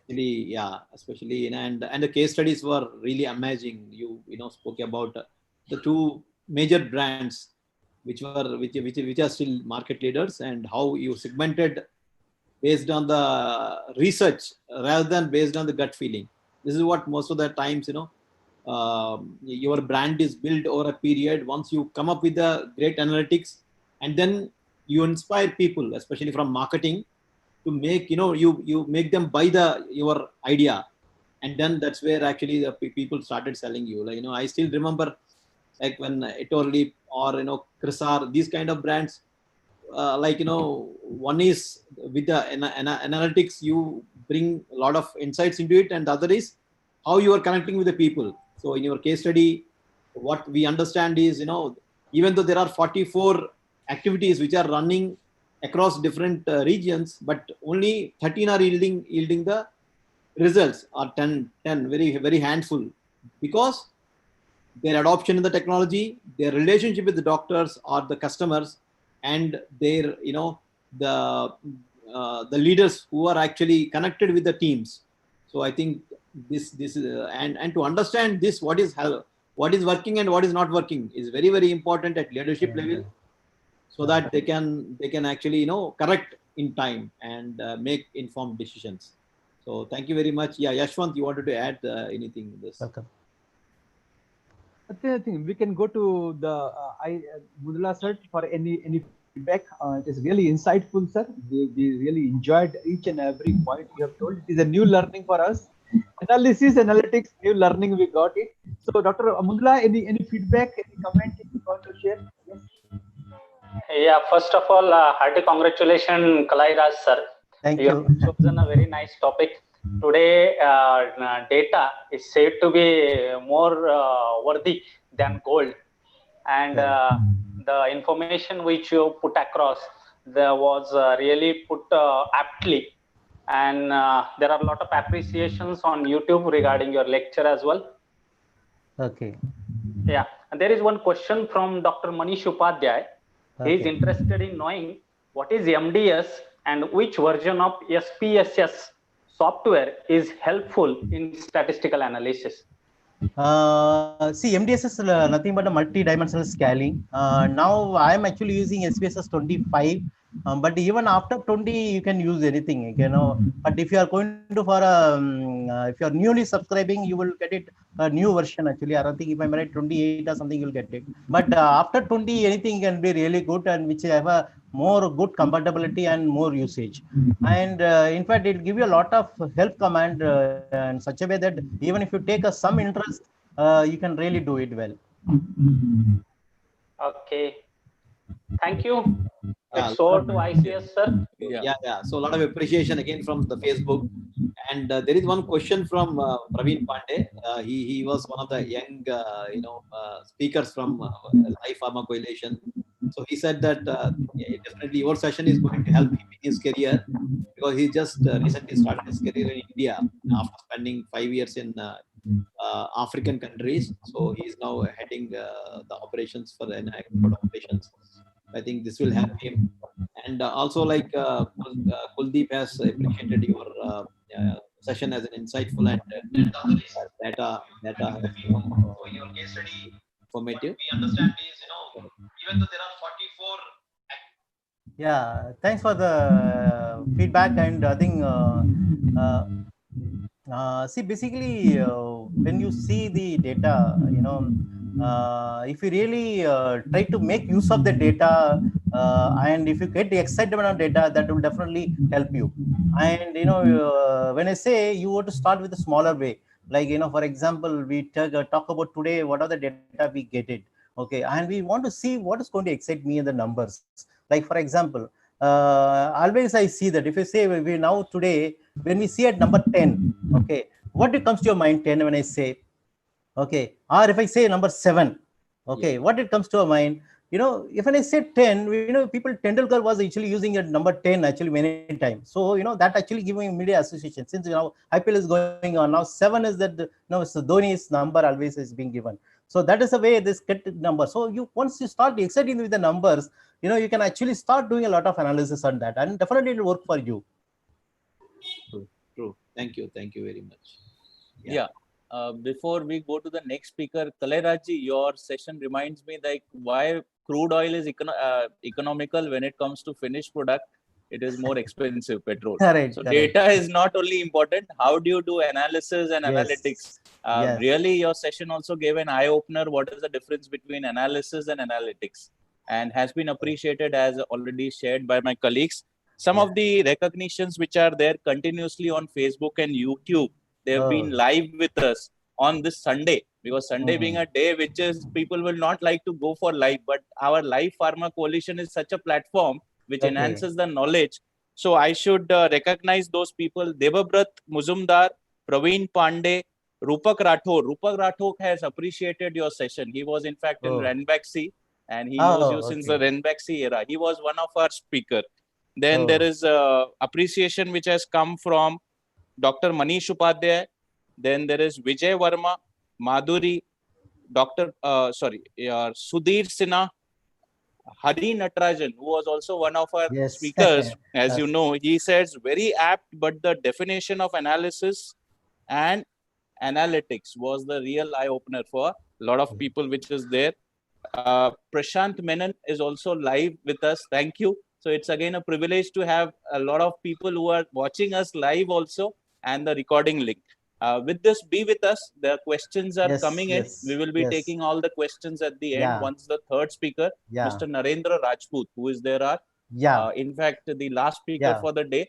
So, Rajput ji, are you there live with us now? Mr. Vinath, 1 minute. Can you hear? I just thank you for the all people who have given appreciation, and also I give again another thanks to Mr. Verma and the team to given me the opportunity. Sure. Glad to have you here on this platform. So learning for us also. So with this, we will go to our third speaker of our day, Mr. Narendra Rajput. Mr. Narendra Rajput is an example in this industry, starting his career like a medical rep in a company called Bayer and growing to the level of vice president. He has a movement from a pharmaceutical industry. He went into your medical device. He's an MBA, post-MBA thesis in international strategic management. Career in spreads through a 27 years in this healthcare industry, out of which 12 years, Mr. Narendra Rajput was in pharmaceutical selling in companies like Bayer, ICI, Nicholas Piramal, where he grew as a line function, second line manager. From there, he moved into diagnostic, which is a medical device industry. 15 years he has an experience in medical device with organizations like Medtronics, which is a big name in medical device, Edward Life Science, and his current assignment is a vice president with SMT Limited. And since last 8 years, he is handling Indian subcontinent business with experience in interventional cardiology, cardiac rhythm management. And Mr. Rajput, again, talking about, is a very voracious reader. He loves reading book. So I'm sure Mr. Rajput will give a lot of insights to those who are aspiring to go into diagnostics, or when you talk about movement from your pharmaceutical selling to medical devices. With this, I will request Rajput sir to take it over from me. Over to you, sir. Thank you very much, Vinod, for giving me this opportunity. In the interest of Wi-Fi, I will not show my video, but I will like to present my slide. Yeah, will do. So coming back about the promise which I made about answering two queries and two questions which I often encountered with the young colleagues.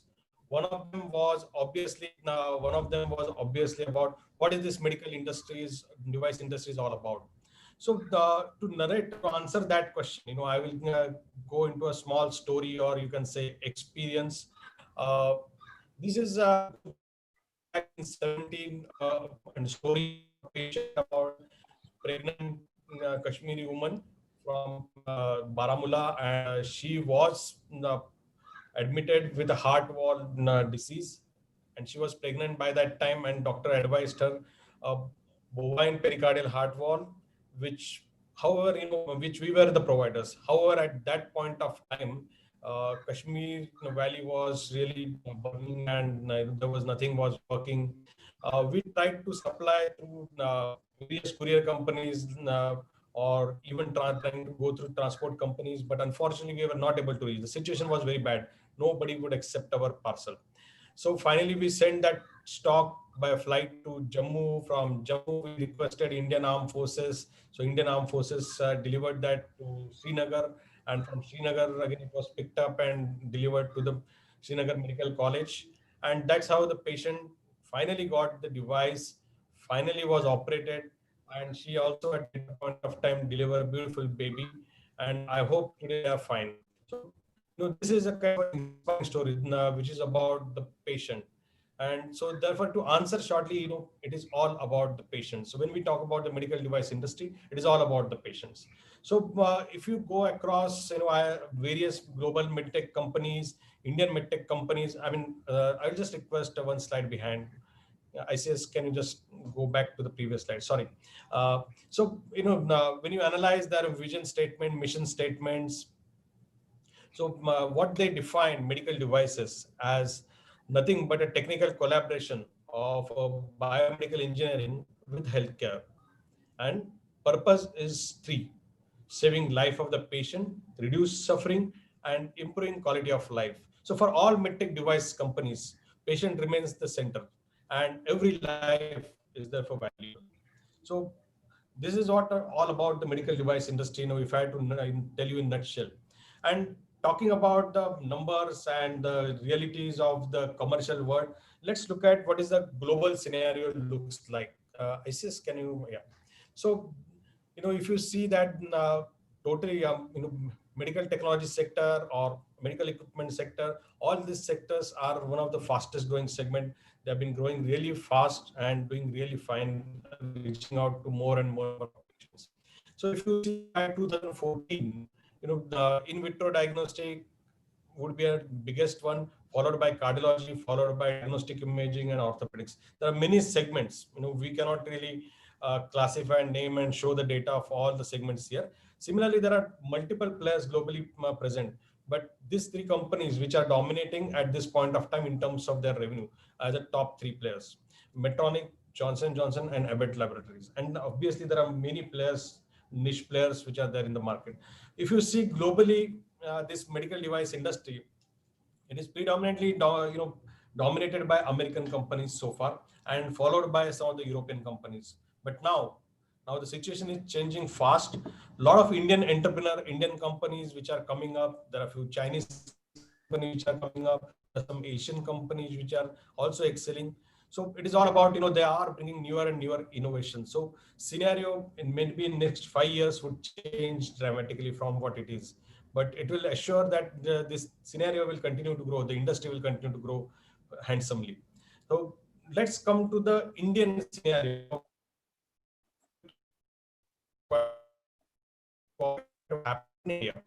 So looking about India, so ISIS can go.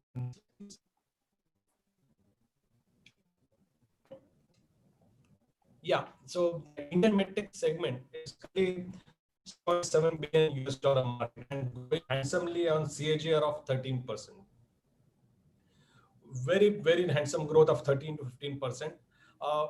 However, there are some insight about these numbers.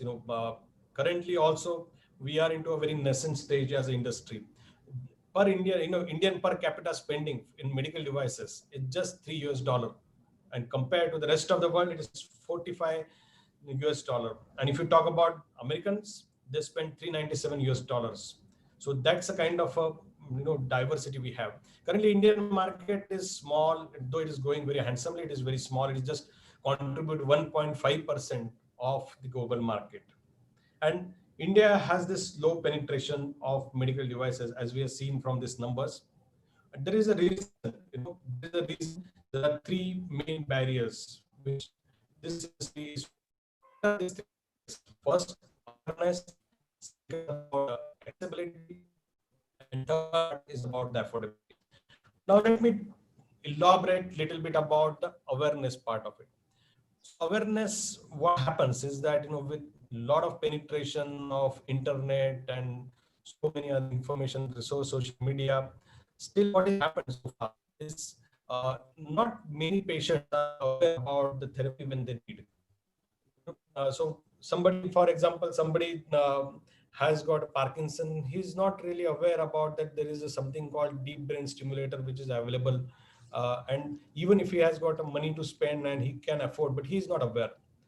Sad part is that even for some of the devices, some of the niche devices, some of the healthcare professionals are also not aware.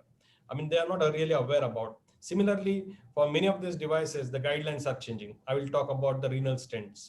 The guidelines are changing. Not many people are aware and updated about the new guidelines. So this lack of awareness has been used to be a very big, you can say, barrier to the growth of the industry.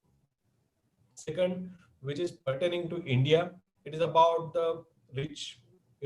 Not many patients are able to get the access to these therapies. Why? Because most of the Indian population, still large section of Indian population stays in a rural area, tier 3 cities, tier 4 cities, and the rural area.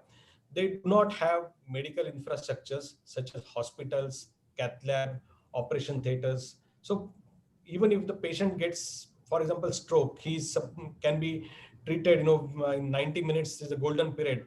He may get a medical management, but probably, the follow-up therapy or treatment, he may not get. So that has been a challenge. Similarly, it is not only about the hospital infrastructure, but it is also about the trained or skilled medical professionals and paramedical professionals over there. In fact, you will be surprised to know that in many tier 3, tier 4 cities, you will get trained and skilled healthcare professionals, but getting a paramedical professional is still a challenge who can support the cases with that medical professional. For example, cath lab technicians or perfusionists and all these people. Now, coming about the other part of the barrier is affordability. Affordability is a real big barrier because most of these medical devices, they are imported. You can imagine that the dollar cost is very high. There are a lot of duties and taxes, and plus there's a huge cost of medical logistic, because most of these devices are imported. They are just imported in India. They are very, very costly for a common Indian person. And most of the Indian patients still pay out of pocket. a large cross section of them still pay out of pocket, and these therapies similarly become really unaffordable for them.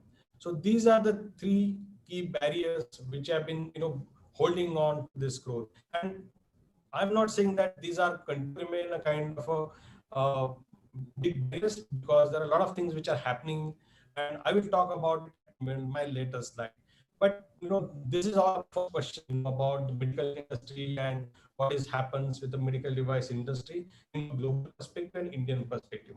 Now, second question which I commonly get through my colleagues is, what is that your business selling model is? What are the skills and competencies are required? And then I go to my next point, which is about the selling model, different business model which are there in Indian market. ICS, can you go to the next?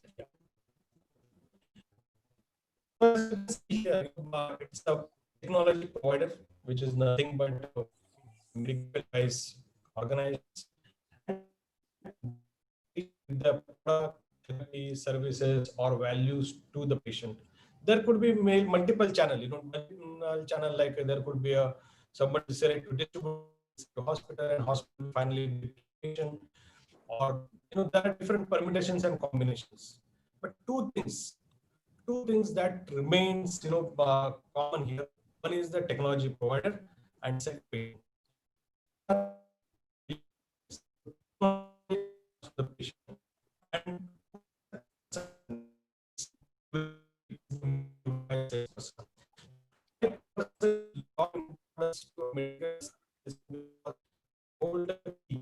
they are the key channel to take this technology from technology provider to the ultimate patients in various roles and various ways. So where do we find this medical device salespeople? So most of our medical device salespeople or pharmaceutical salespeople are most important resources for medical device industry, because pharma salespeople have extremely good sound foundations. They have a sound foundation in terms of their very good in their communication skills,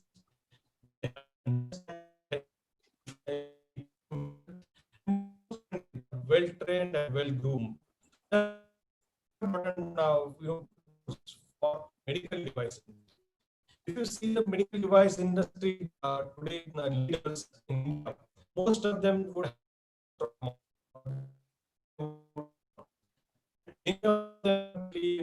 as an emerging leader, they also have a very strong pharma background. But we also see the other side of the story, that many people who join and they are not able to really be and sustain in that field, medical device industry, and eventually they want out. So some of the good people we take sometime they simply cannot perform in medical device industry. So always there is a question why somebody is reaching to the top, and whereas some other person who comes with a similar caliber from a good pharma company is not able to perform. So that is where I would really want to go to the key selling skill and understanding of this key selling skills, competencies which are required. So if you see, we basically different technologies, different therapies, they're at a different life cycle. Some therapies we are launching for in India, first time in the world, and then later on some therapies which are on the growth path, some therapies which are really become a mass therapy, some therapies have become standard of care, and some of the therapies are actually on the decline pathways. So they also, like your pharmaceutical brands and products, they also have their life cycle. So as you go through a different life cycle, different skills are pertinent, and at some point of time different skills are used in different combinations. So I will talk about the 4 key skills, which are clinical selling skills, technical selling skills, therapy development, and commercial selling, or what you can call as a commercial selling skills also, which you see in the pharma industry.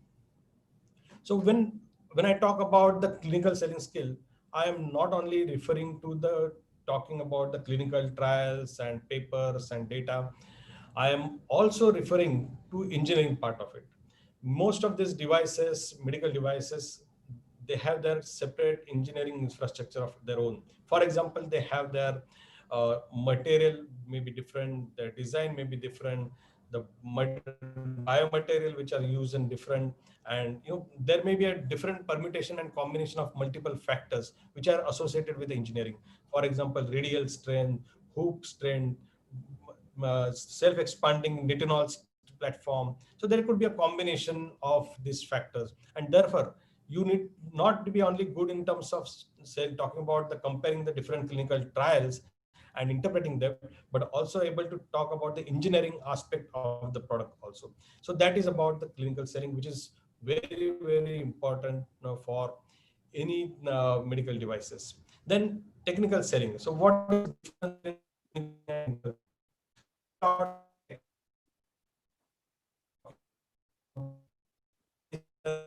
more of and technician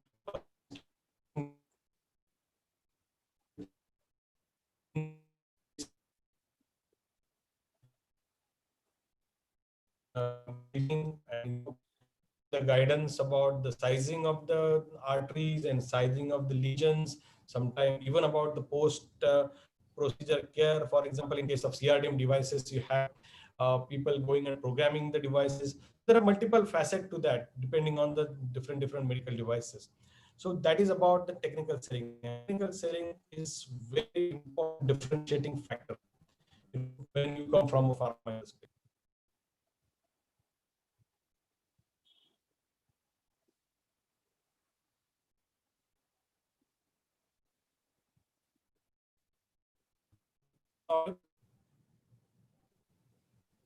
Hello? Yeah. Yeah. Yes, Now you can continue. continue, Rajput. Sorry about Yeah. so basically therapy development is essentially about the new technology, and what happens is that new therapy is launched in a country or a geography. uh, it is that it's new not only to the company people, but it's also many times new to the physicians and the paramedical staff. So it requires long for level of certification, expertise, uh, in the therapy, using paramedical staff to create awareness. So it is about disseminating this therapy to large physicians and paramedicals, and therefore taking it across to the broad patient base. So that is about the therapy development, which is a very important again skill and a very important differentiating skill, I will say. Then coming about the commercial selling. So if you ask me, commercial selling is pretty much similar to that of the pharmaceuticals. What happens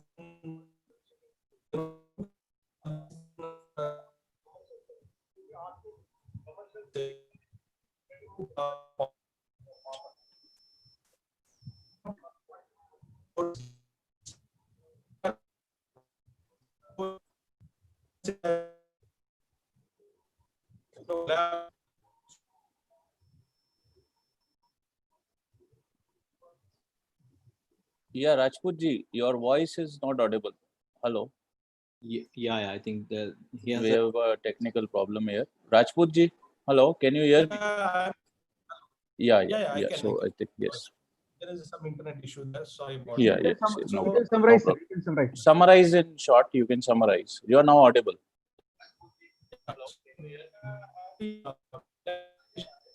Is not only about the relationship building, but it is also working with the professional.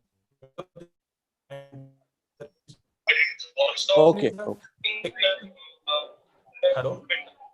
I think there is a technical glitch. So yeah, ICS can stop presentation. Yeah. Once again, Rajput ji, thank you very much. In spite of being a technical glitch, you could take us through the presentation. That is really appreciable and commendable from your end. You continuously persuaded in terms of taking the presentation. So just to summarize your presentation, you talked about medical device, which is there. It is a collaboration between your biomedical engineering, and healthcare. You also talked about the Indian scenario, which is very, very minuscule, looking into the global medical device industry, which is Indian is just 1.5% of the global with the 6.7 US dollars billion. Indian market, the low penetration is because of the awareness, accessibility, and affordability. These are the challenges because of which the Indian market medical device industry is still in the nascent state. You talked about pharma people being a good person who can switch over to medical device and they have the know-how to work in the medical device industry. And you also talked about the skill sets which are required in the medical device industry in terms of clinical selling, technical selling, therapy development, and commercial selling. Even though medical device industry is nascent, future looks very bright. It is on the growing front. So thank you once again for all your wholehearted effort in spite of technology glitches. So with this, we will go with to my panelist, Dr. Atish. Dr. Atish, any feedbacks you are getting from the YouTube or Facebook, you can share on that. Yeah. It was a nice presentation, Rajput sir. I got a very nice comment regarding your presentation. And there is one question from Sudhir Sinha.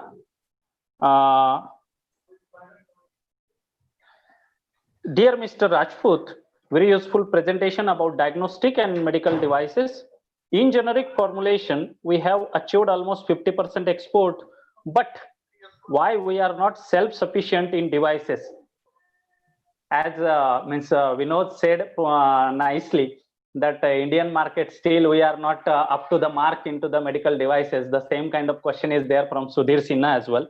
Why we are not self-reliant and self-sufficient in devices, medical devices? Your input, sir.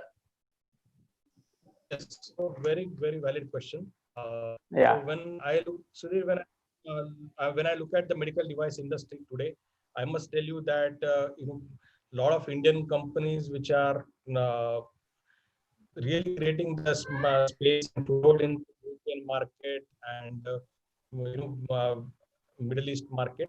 There are many organizations. The organization which I work for, my name is Sajan Medical Technologies or Merrill Life Sciences, Translumina. There are many companies which are Indian organizations doing really great. Even though medical device industry is nascent, future looks back very to bright, time which when is I on was the into growing front. So thank you once again for all your wholehearted effort in spite of technology glitches. So with this, we will go. Hello. Yeah. Yeah. So You are getting YouTube or Facebook. I am looking at this industry, in terms of when I was in 1995, 96 when I was in pharma, and many of these Indian companies like Cipla, Ranbaxy, they were on horizon and started Lupin and all. They were started getting into the international market, and they were really creating their space with a crowded market. So currently we are at that stage. There used to be a few challenges, but government of India has initiated a lot of initiatives like Make in India and technology park, medical device technology park, to also encouraging the research. And you will see maybe in next 10 years time a spurt of research and new innovations and technology coming out of India. And India in next 10 years time, this space, you watch my word, in next 10 years time, India would be a global player in this domain like you have in a generic formulation. Thank you, sir. Thank you very much. Now over to ICS, sir.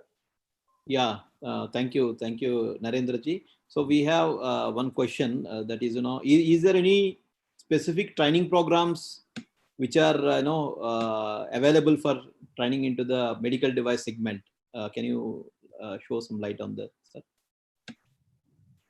So currently there are no specific training program which is, groom this pharma medical professional into a medical device professional. Currently it is not there, but then there are many small entrepreneurs who are forming a team and using their expertise to train these people. So there are maybe in the future, next year or so, you will see few of this enterprise coming up with the training programs for these people who would prepare number of pharma professionals to be a kind of a right medical device professionals. Yeah, great. I think this is an opportunity for LPC. Huge scope is there. We have to explore. Yashwant is already noting. Yes, I've noted down. And we are already in business development mode. training module. We can definitely work on training module. True. I think, because pharma colleagues are the one of the best, ready-made team, probably we can say, for the medical device. And sir, what is the difference between a pharma selling and a medical device selling? What is the basic difference? Right. Very valid question. Now, if you ask me, my experience, what I had in pharma industry and then medical device industry. In pharma industry, it was more about the, as I said, about the commercial selling and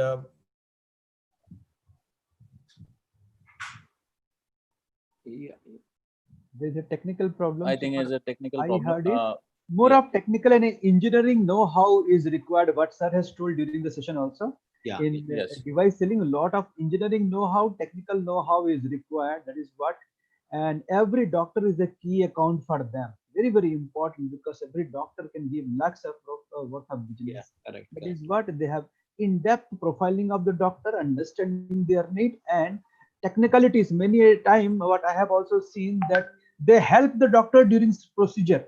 They have so much expertise on the devices.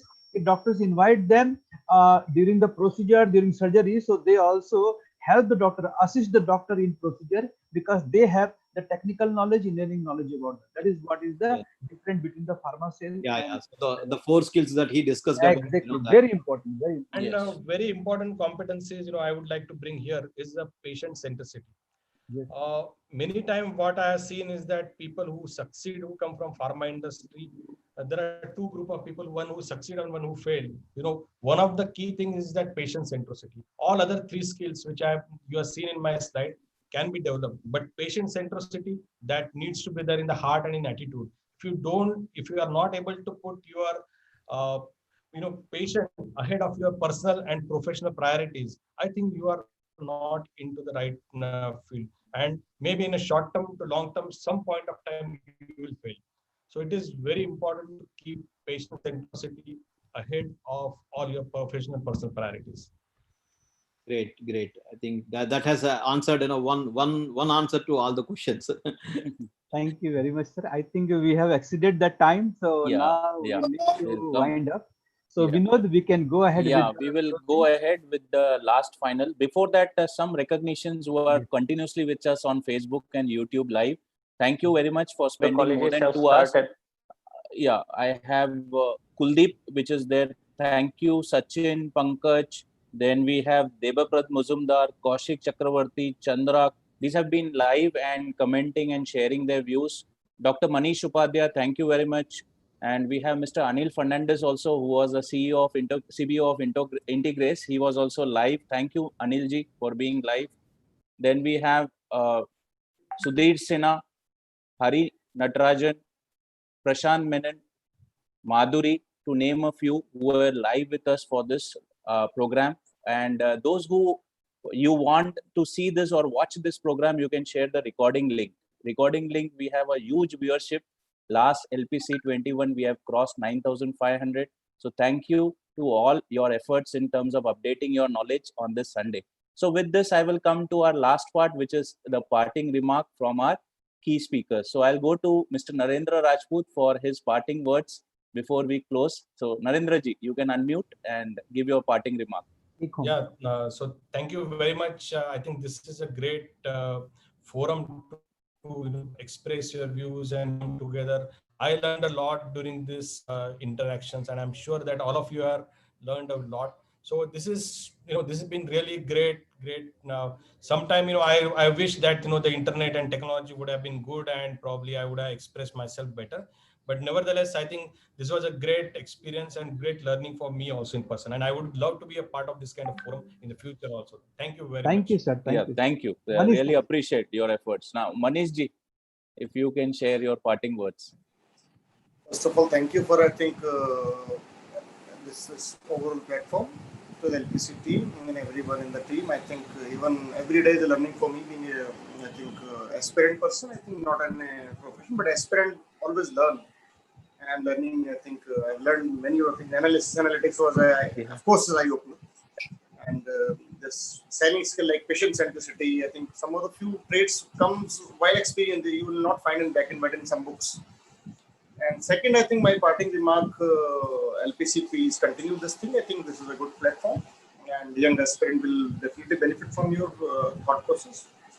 And third thing is to young aspirant, I want to give the message is please gain knowledge, and not only gain, try to apply it and find out the ways of application, and that will only you will get either by experimenting yourself or bending in front of some mentor and ask him to give me a push.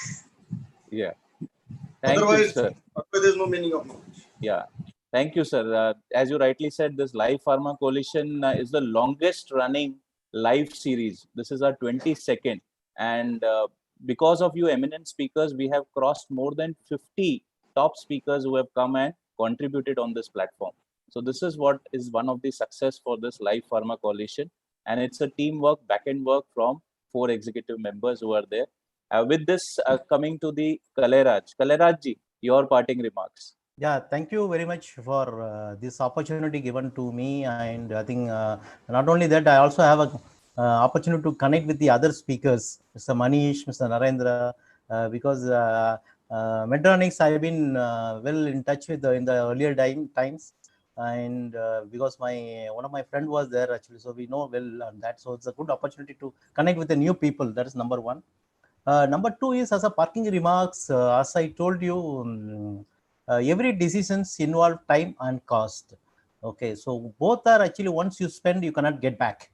Okay, so many times we take the decision on guts feeling. Correct, guts feeling is good, but what happens is you should use the data which actually can be available to us, and the analysis you can make use of right analysis which help you to reduce your costs and time. Say you can save the time and also reduce the risk. That is one say that. Simplest way I can put it is this way. If you say data, it is a 4-letter word. So decision is a 8-letter word. So that's what's going to 4-letter. You're going to get the profit out of it. So make use of it. Thank you. Well said, sir. And just to remind again, our Yashwant Mishra has taken all the effort. His 25 years of experience compiled in one book.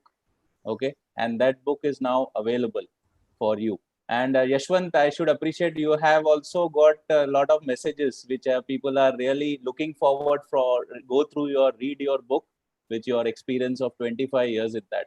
You would like to share anything, Yashwant? Thank you very much, Vinod. Thank you very much. I'm really humbled and delighted. And thank you. Nothing to share, but only parting remarks. Those because every one of us are having something to express, and everyone is having some expression. I should also somewhere publish my expression. So those who are interested to publish their book, I invite them to connect with me. I will be delighted to help them because I have gone through the process, step-by-step process, nitty-gritties of publishing a book, how to procure the ISBN number, how to do the formatting and cover design. I would be more than happy to help each one of you, any one of you who is interested to publish the book. You can connect personally and I will help. Thank you very much. And I would also like Dr. Ashish as a guest panelist to say something. Thank you very much, Doctor. Perfectly, you have coordinated. Please give us your final remarks, Dr. Ashish. Once again, hearty congratulations, Yashwantji. I have published 4 of my books, and I know how what kind of feeling one has when it is our what you can say, it is our brain product. We have put up a lot of thoughts behind it, and we have got it materialized in the form of book. So hearty congratulations, and hopefully your book will be really a guiding missile, guiding light for the new students who are willing to go into the cells and carve their niche in that particular field. Hearty congrats. Thank you. Thank you, Dr. Atish. You were again very informative, I should say. And your number is also very valuable for us because we also have a future aspiration of writing many books. You have already written 4 books. I'm PhD guide as well. Sure. So thank you to have you as a panelist for being with us patiently. And with this, I will go to the final analysis with our ICS Verma. What has been the final analysis of today? Thank you, all the speakers and panelists, moderator. So we have actually, surpassed the expectations. So today's total reach has gone to 652, and within from August 29th to 25th of September, the live pharma coalition has reached to 20,020.5K. So which is really, it's all because possible because of your encouragement and kind of, the engagement with live pharma petition. Yeah, thank you once again to all our viewers who are consistently joining every week and encouraging us. And then post engagement is more than 7,000, and with the new page likes is 153, which is really commendable, and we are humbled to have these statistics. As Kalera said that having a number always motivates you to go further, and thank you very much, and keep we can take expertise of Kaleraj for further analysis, because it is just the data.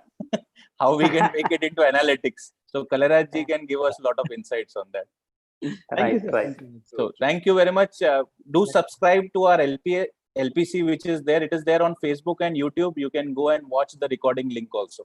Thank you, and bye from our side. Bye. thank you Thank you once again.